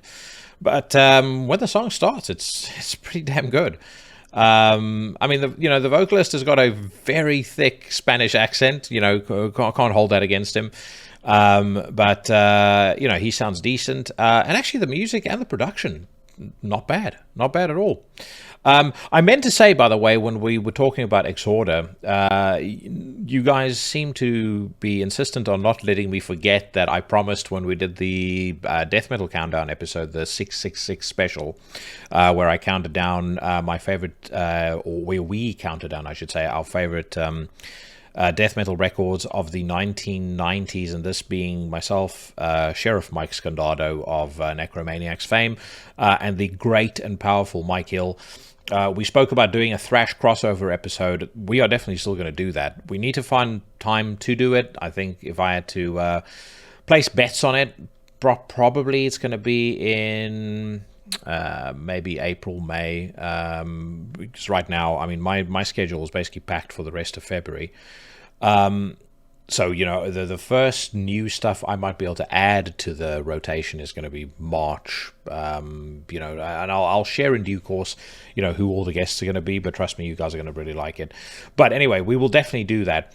It is much, much harder to come up with the bands for that list or the releases, I should say, for that list than I initially anticipated. Like when I made the suggestion on the show, in the back of my mind, I had 2-3 albums in mind, and I was like, this is going to be a piece of piss. There's probably only about 10 or 15 records that really stand out to me. And then I started digging into the early catalogs again, and it was like, fuck, this might be the hardest of the lot. So I'm really looking forward to that. I love doing those 666 countdown episodes, and you guys seem to love it too. So it is coming.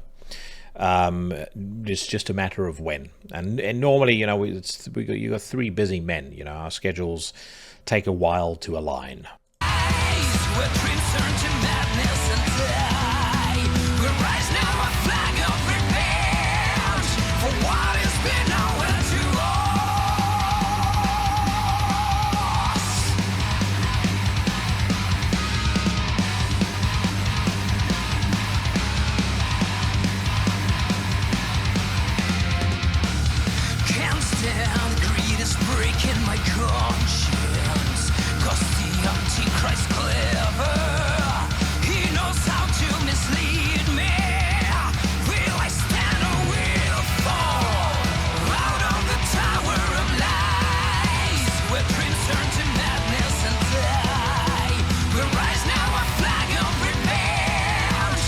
That is a gnarly hook in that chorus as well. That's a definite thumbs up from me. I like it. If all power metal sounded like that, it might be something that I find myself being a little bit more interested in than I do currently, at least as a genre, commentary on the genre overall. Okay, next up we've got news about the new Rotting Christ album. It says here, this year, Rotting Christ are celebrating 35 years of evil excellence with their 14th studio album, Pro Christoi. You guys tell me if I'm right or wrong here. But anyway, so Pro Christoi is what I'm going to go with. That's the name of the 14th album. It's bound to hold a revered place in the band's heretical history. Always true to their name, with Pro Christoi apparently translates to before Christ. The band paid tribute to the last of the pagan kings by offering up more towering gothic melodic black metal.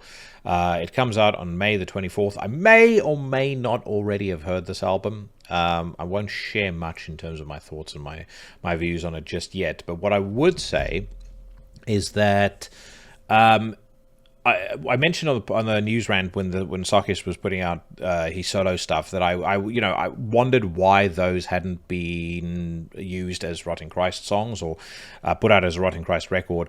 When you listen to this record, you'll understand why. There is quite a difference between the two. I shan't reveal more than that, but I will say there is definitely a noticeable difference between the two, and that is not a bad thing at all. Okay, Ishon has released a third single of his forthcoming record. Now, first single very much surprised me, and I still hold to my theory that there is a possibility. I mean, I'm not saying it's definite, but I'm saying there's at the very least a possibility that there was a new Emperor record in the works. For whatever reason, it didn't come together. And some of those ideas may have found their way onto the new Ishon solo album, because that first single that he released, it was a marked improvement over the mucky muck that he's been putting out, in probably ever since Angle or Angel or whatever the hell it's called came out. So I've not heard the second single. That probably came out while I was away on holiday, but I am keen to hear what this third one sounds like. It says here, as part of his upcoming self-titled album release, Ishon has launched a Sean Hodson directed video clip for another new preview tune called The Distance Between Us. The title track sounds a little weak, but anyway, we'll listen.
This is not grabbing me in quite the same way as I think the previous single was called Pilgrimage to Oblivion. Sorry, I should say the first single. Like I said, my hunch was that the title "The Distance Between Us" might indicate traces of soy, and I am picking up ample soy here. Dangerous nuclear levels of soy, some would say.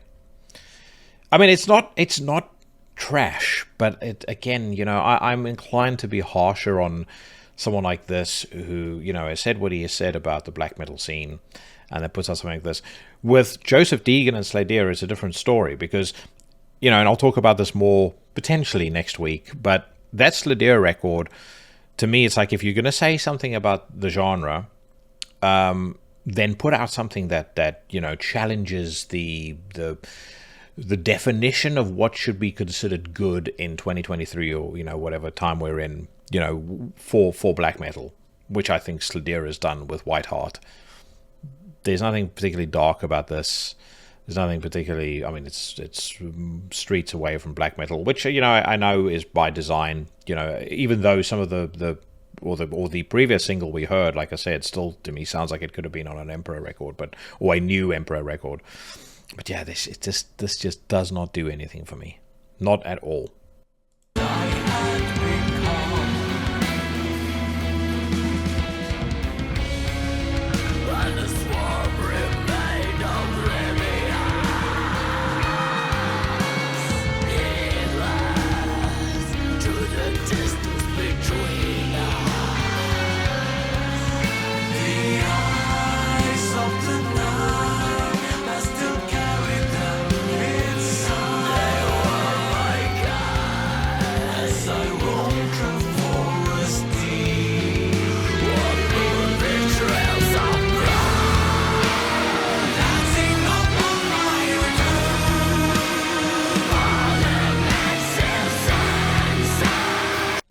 I mean, this song very much portrays his love of 70s prog rock, and that's his thing.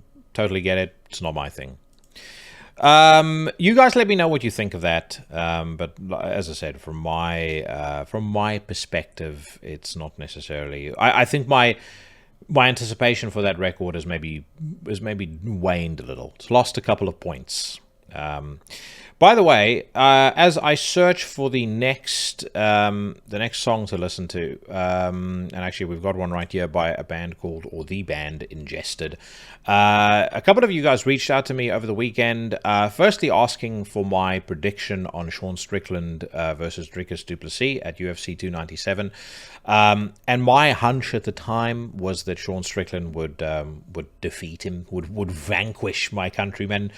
Got to admit, I'm pretty happy that Dricus won the belt. As much as the win, according to some, is quite contentious. I watched that fight twice.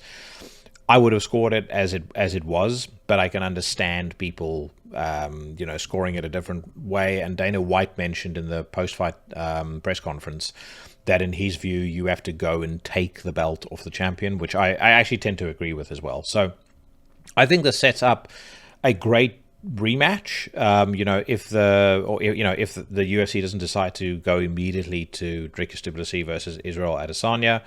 And I like the fact that, they seemed to, bury the hatchet and let bygones be bygones afterwards.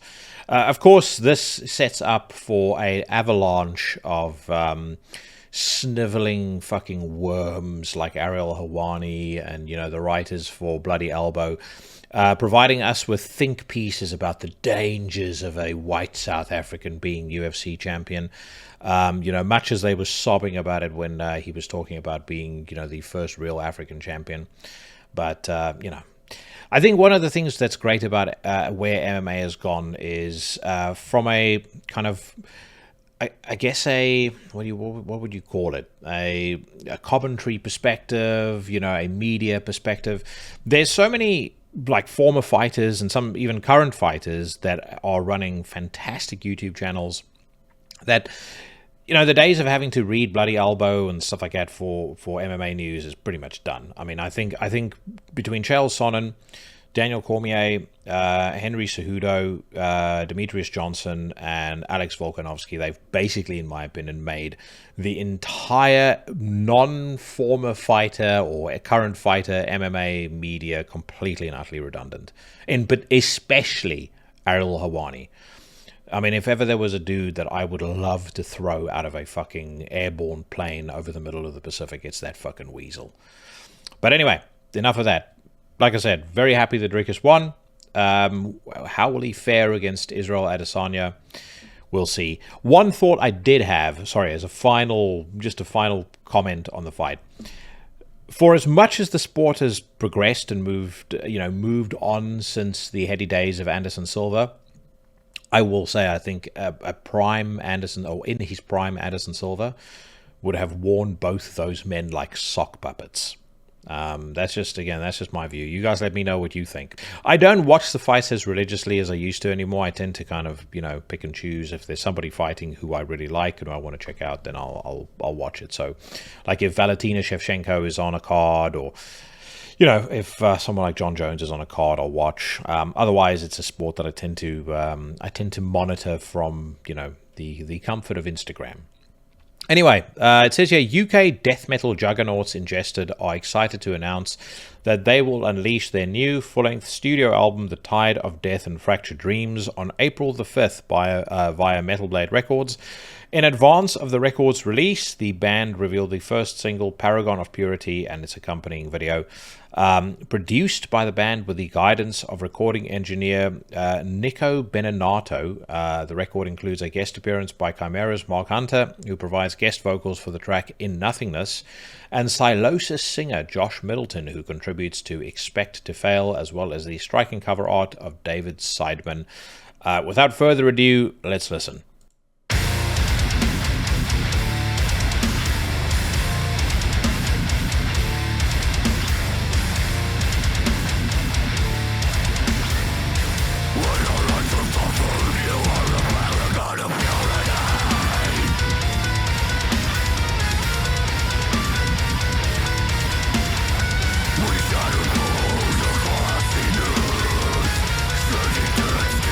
Don't make this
It's not bad. And again, it will definitely have its audience. I'm going to make a statement that may be to Ingested fans, or feel a little controversial if you're a big fan of Ingested.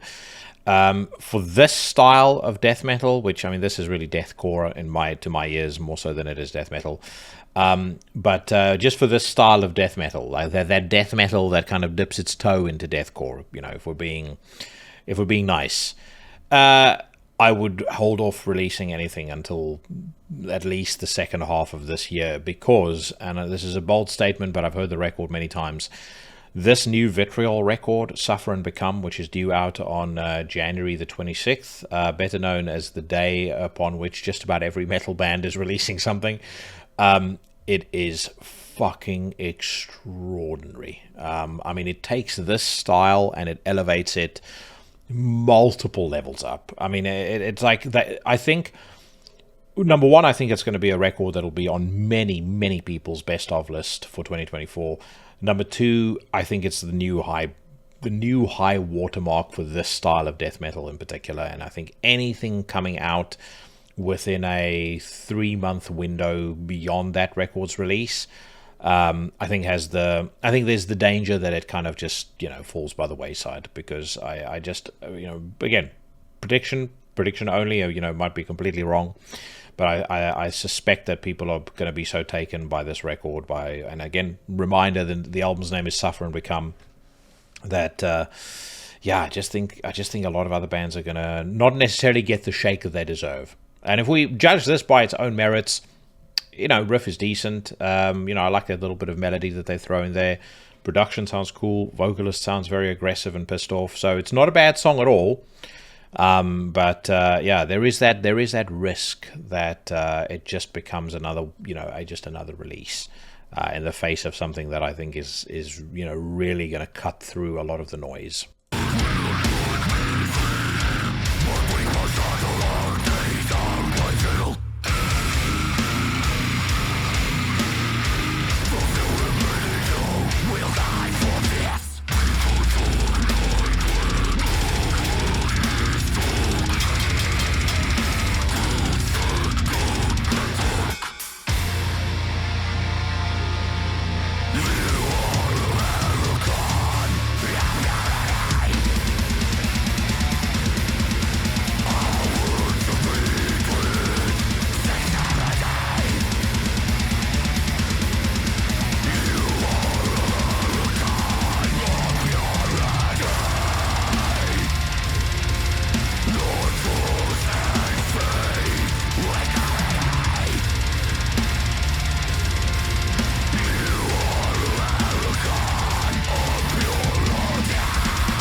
Yeah, like I said, not bad.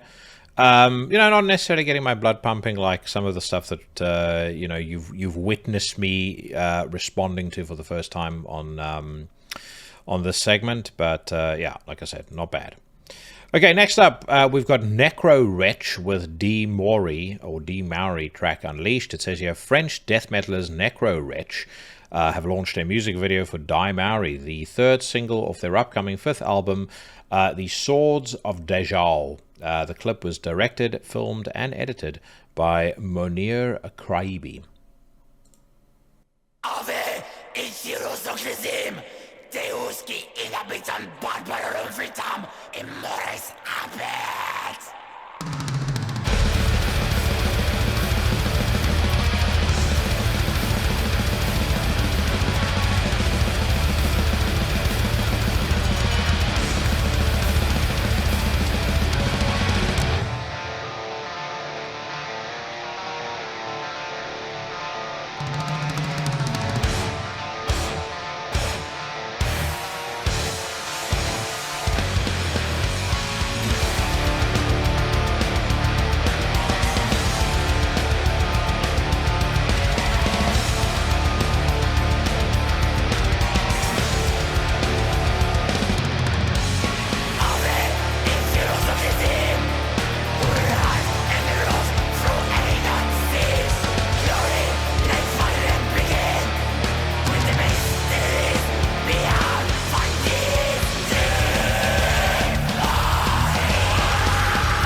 fucking love that. I mean, that is more my speed than a lot of what we've listened to so far today. It's dark, it's fucking menacing, mean, aggressive. It's got that, twist of black metal in it.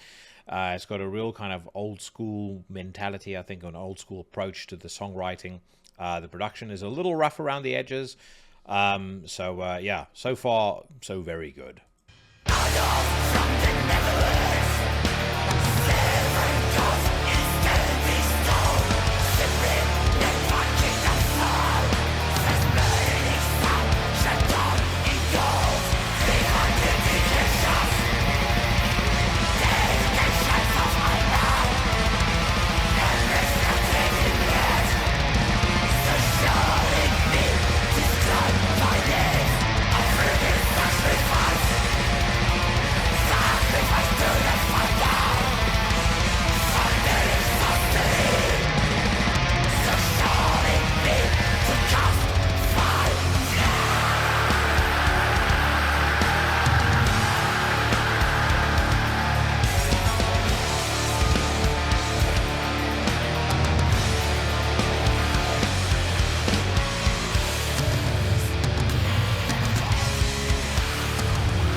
That is excellent. Nothing more needs to be said.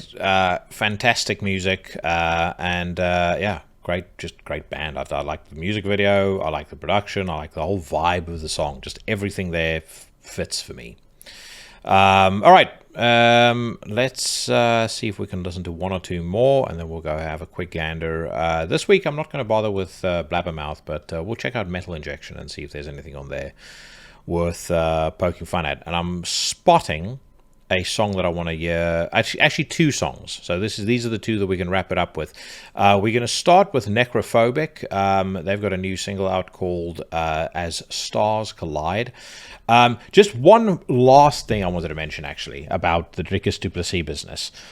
So one of the things, and I spoke about it at the time on the news rant, but one of the things that really pissed me off when the whole Israel Adesanya, Dricus du Plessis African debate flared up was this intimation by, a bunch of mostly American and British fucking basement-dwelling bloggers that the guy didn't have the right to call himself an African because of the color of his skin.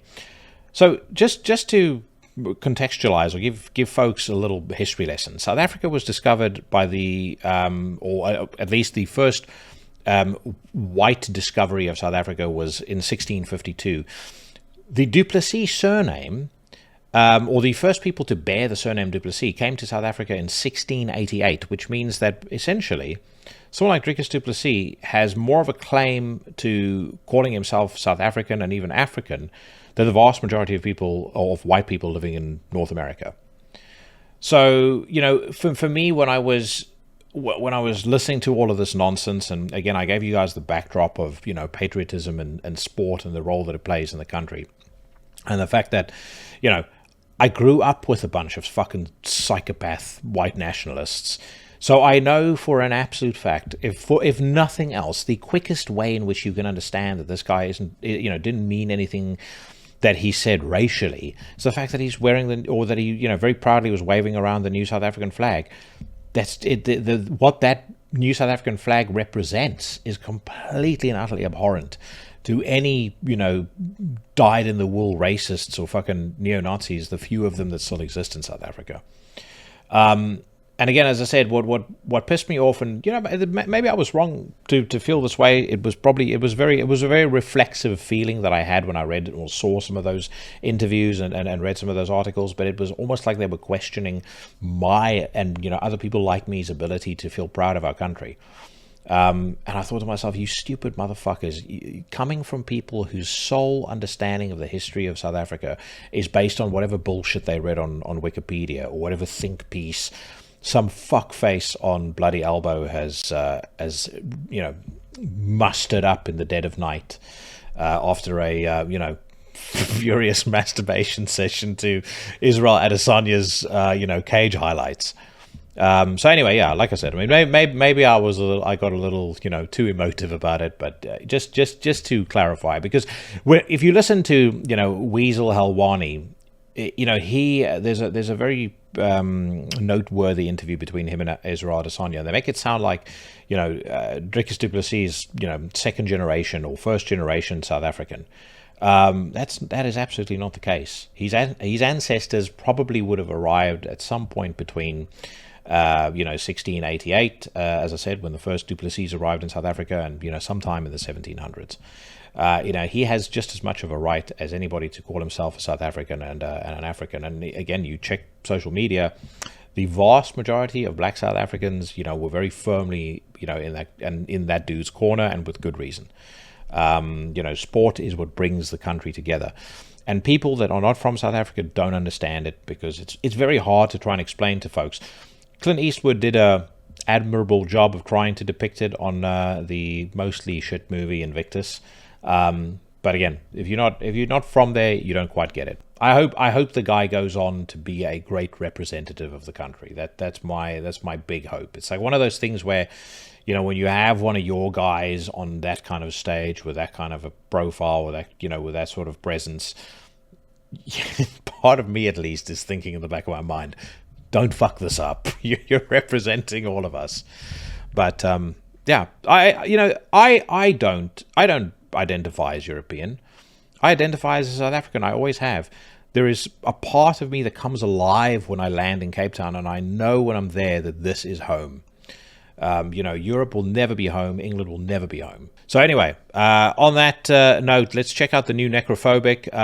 It says here, Necrophobic are unveiling a Brendan McGowan-directed lyric video for As Stars Collide, the second advanced single from their In the Twilight Grey record, which drops March 15th on Century Media Records. The most important song on the album for me personally, says Sebastian Rumstead, lead guitar, about As Stars Collide. It starts off with the main melody that was actually something my mother sang to me as a kid in the early 70s. It's almost like a chant or a dark lullaby. I wanted to honor her melody but put it in my own context. I used one of the oldest stories ever told and drew inspiration from Inanna's Descent, the tale where the morning and evening star meet in the underworld to decide whether good or evil should reign. I wanted to create something that stretched beyond the metal barriers. Let's give it a listen.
It's wild to think that these guys have been going as a band since, I think like 1989. I just double checked on that now. The first record came out in 1993, and they are still going strong. That is, about as necrophobic a song as Necrophobic could possibly put out.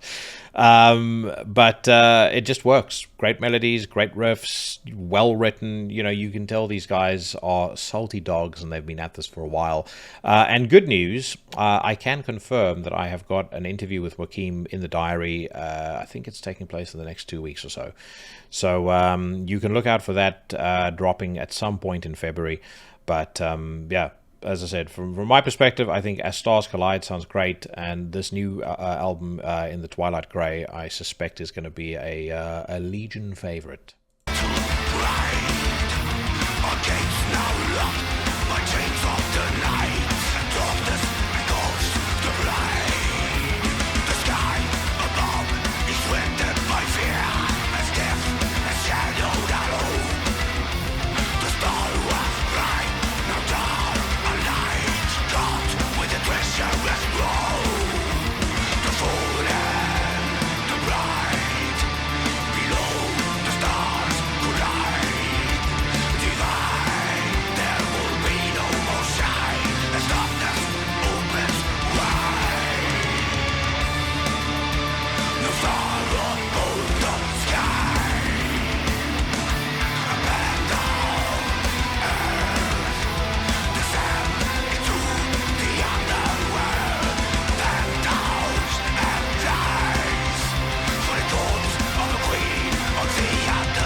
I love that little key change there because it comes, you know, quite unexpectedly, and it just kind of keeps you guessing as to what's going to come next. You know, sometimes a band like this that has been going for a while, you kind of in the back of your mind, you know what the blueprint is roughly going to sound like. You know, and I'm not a fan of the band, but In Flames, at least up until the last couple of records, they were like that to me. And there's I mean, they're the first name that comes to mind, but there's a lot of others that are like that too.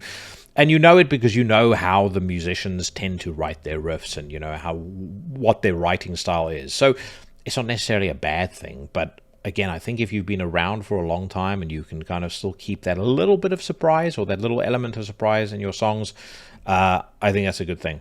So yeah, thumbs up from me. Great song. And like I said, I've heard the whole album. I know I've got a decent handle on what the Legion enjoys music-wise. I suspect you guys are going to like that very much.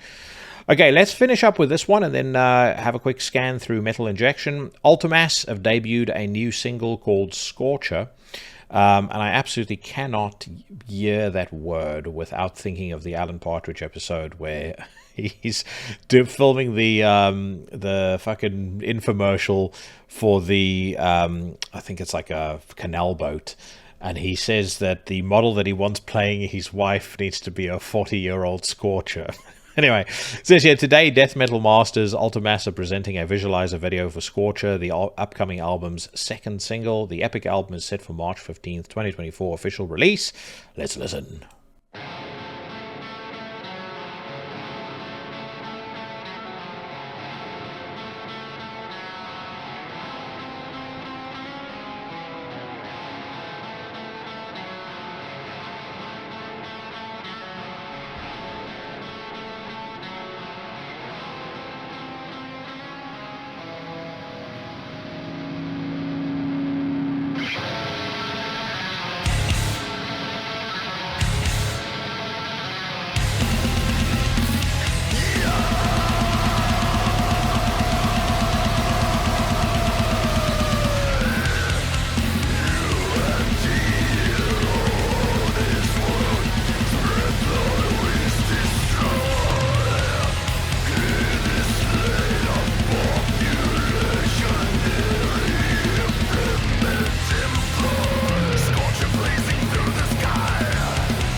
I think as time has gone on, and I've gone back to something Wicked marches in, which was the Vltimas debut that came out in 2019.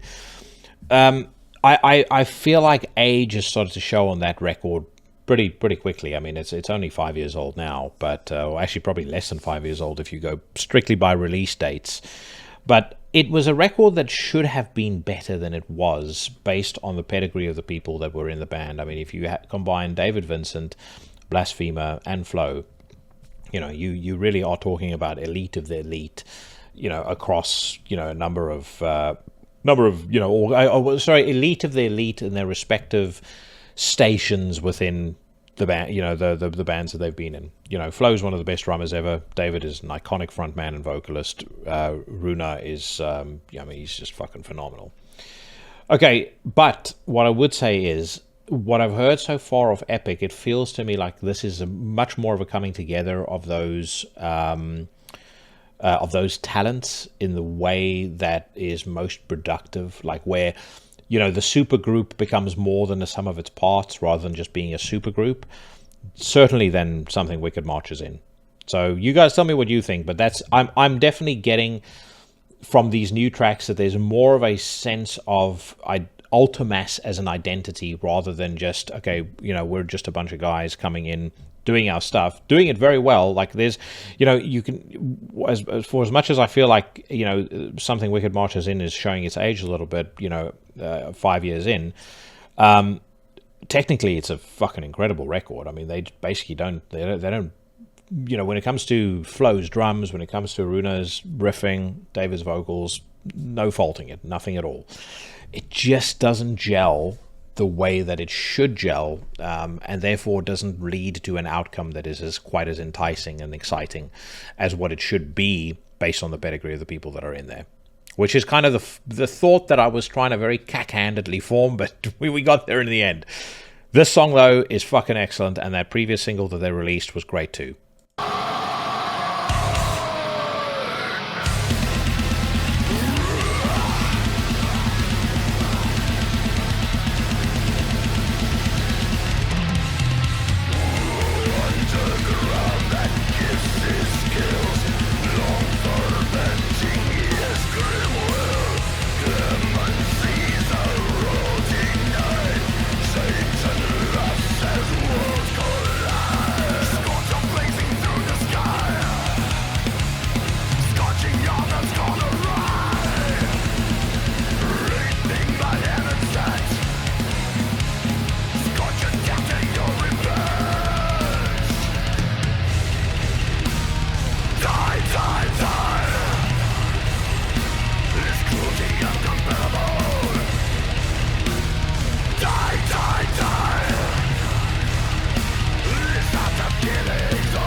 And as I say about the band not, necessarily gelling on that first record the way that you would want them to, I think a lot of that has to do with the fact that, in a project like this, you got guys spread all over the world. They're not in a band room playing together, getting that sense of each other's timing, building that chemistry. And there really is something to be said for that, and again, I say that whilst looking at a thumbnail for a Pantera video, and obviously we spoke about Pantera on last week's episode of the podcast, that chemistry between Vinny and Dime, that came from years and years and years of playing together from them. They were very young. And again, most records nowadays don't get made, or don't get written in the rehearsal room.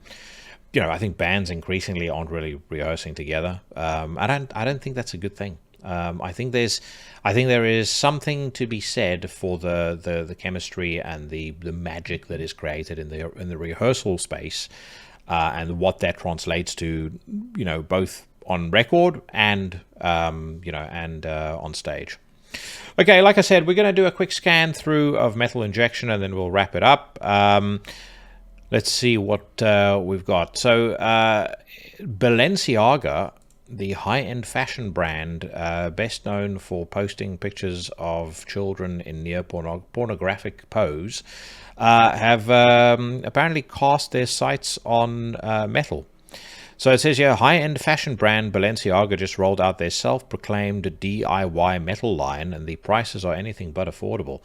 For a tidy $825, you can own a t-shirt that has the brand's name several times in a bunch of metal-looking logos.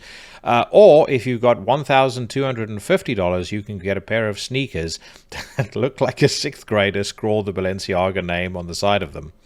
I mean, seriously, look at this backpack. It costs $1,250. All of that shit is hideous. Anybody who supports Balenciaga just out of principle is a fucking asshole. Yeah, I mean, anyone, no matter the brand, if you pay $825 for a t-shirt, I mean, you got more money to burn than I do, and you're welcome to squander your money in whatever way you wish, but I hope you end up with fucking no money, because you are a complete and utter dumbass. Okay, there is a new track out by former members of Every Time I Die. It says here, Many Eyes drop a new single called Future Proof. It says here, Many Eyes, the band featuring former Every Time I Die vocalist Keith Buckley alongside Charlie and Nick Belmore, the instrumentalists behind solo albums from vocalists like Dee Snider and Jamie Jasta, is now streaming Future Proof, which is easily their most accessible and catchy song yet. It's a banger.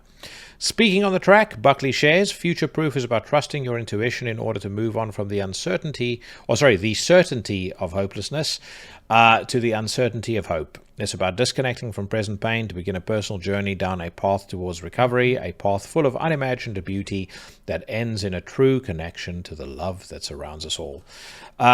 I've not really been keeping tabs on what's been going on with Many Eyes. I know some of the other dudes, if I'm not mistaken, formed Better Lovers with Greg from Dillinger Escape Plan. But I know that there's a fair few folks that listen to Into the Necrosphere who like Every Time I Die. So let's hear what Many Eyes sounds like.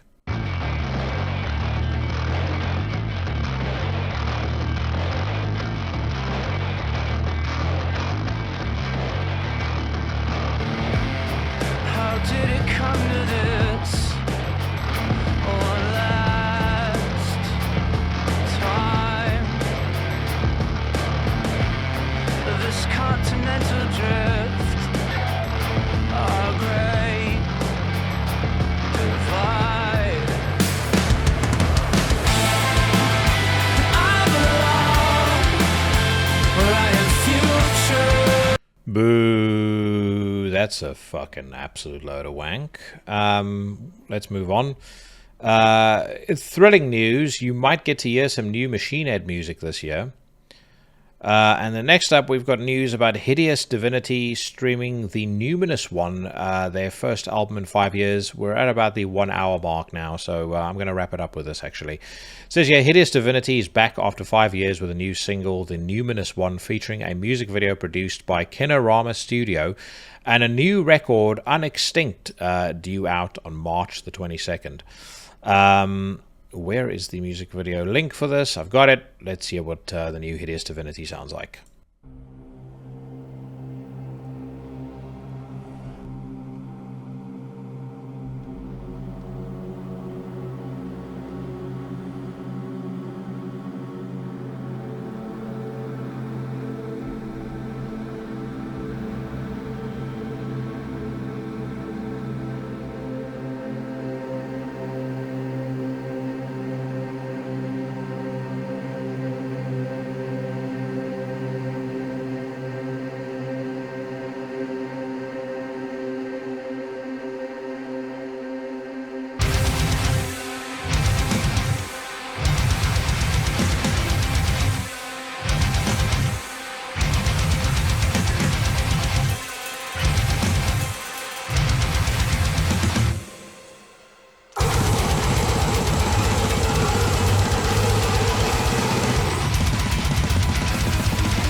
That is very good, my friends. I like the music video. As far as the song is concerned, those little bits of melody that they keep throwing in there, that really helps.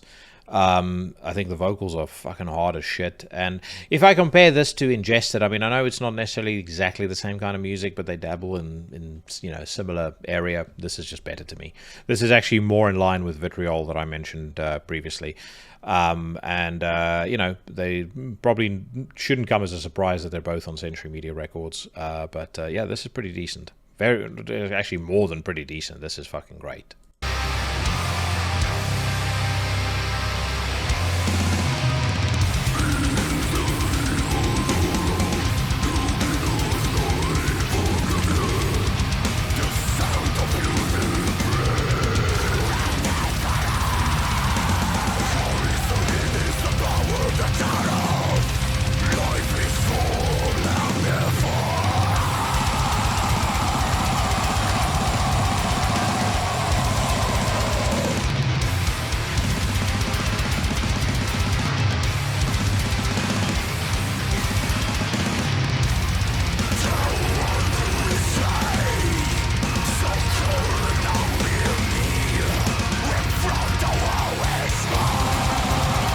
I think that almost certainly merits a top notch. If for those of you keeping score, the new Hideous Divinity is called Unextinct, a title that will earn them scorn by Kerry King, because it's undoubtedly one that he would have wanted to take.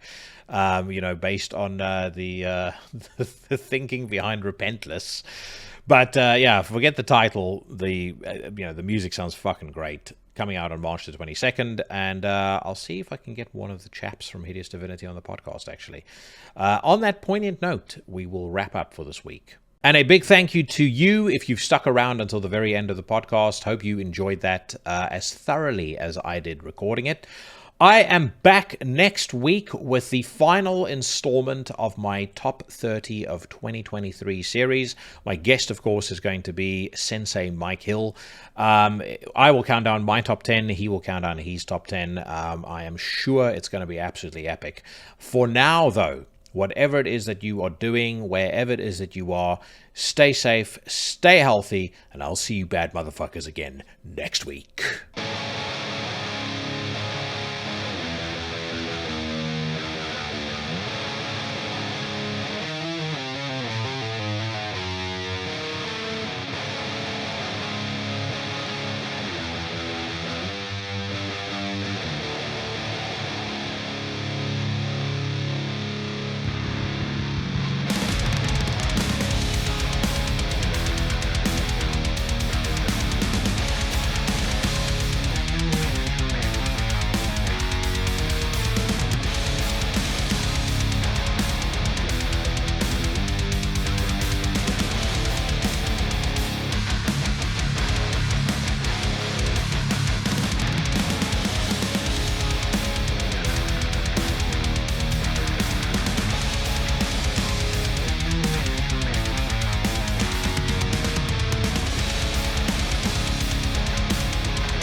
Apologies, my headphones just died, so I'm on my regular.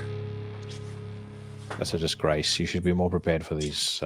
What's that? We're I professionals. fucking Paul and I. charged them up. It's these fucking Apple buds, man. I gotta Like I get said, one. man. Well, there you go, Apple. That's your problem. Yeah. You're wearing liberal headphones.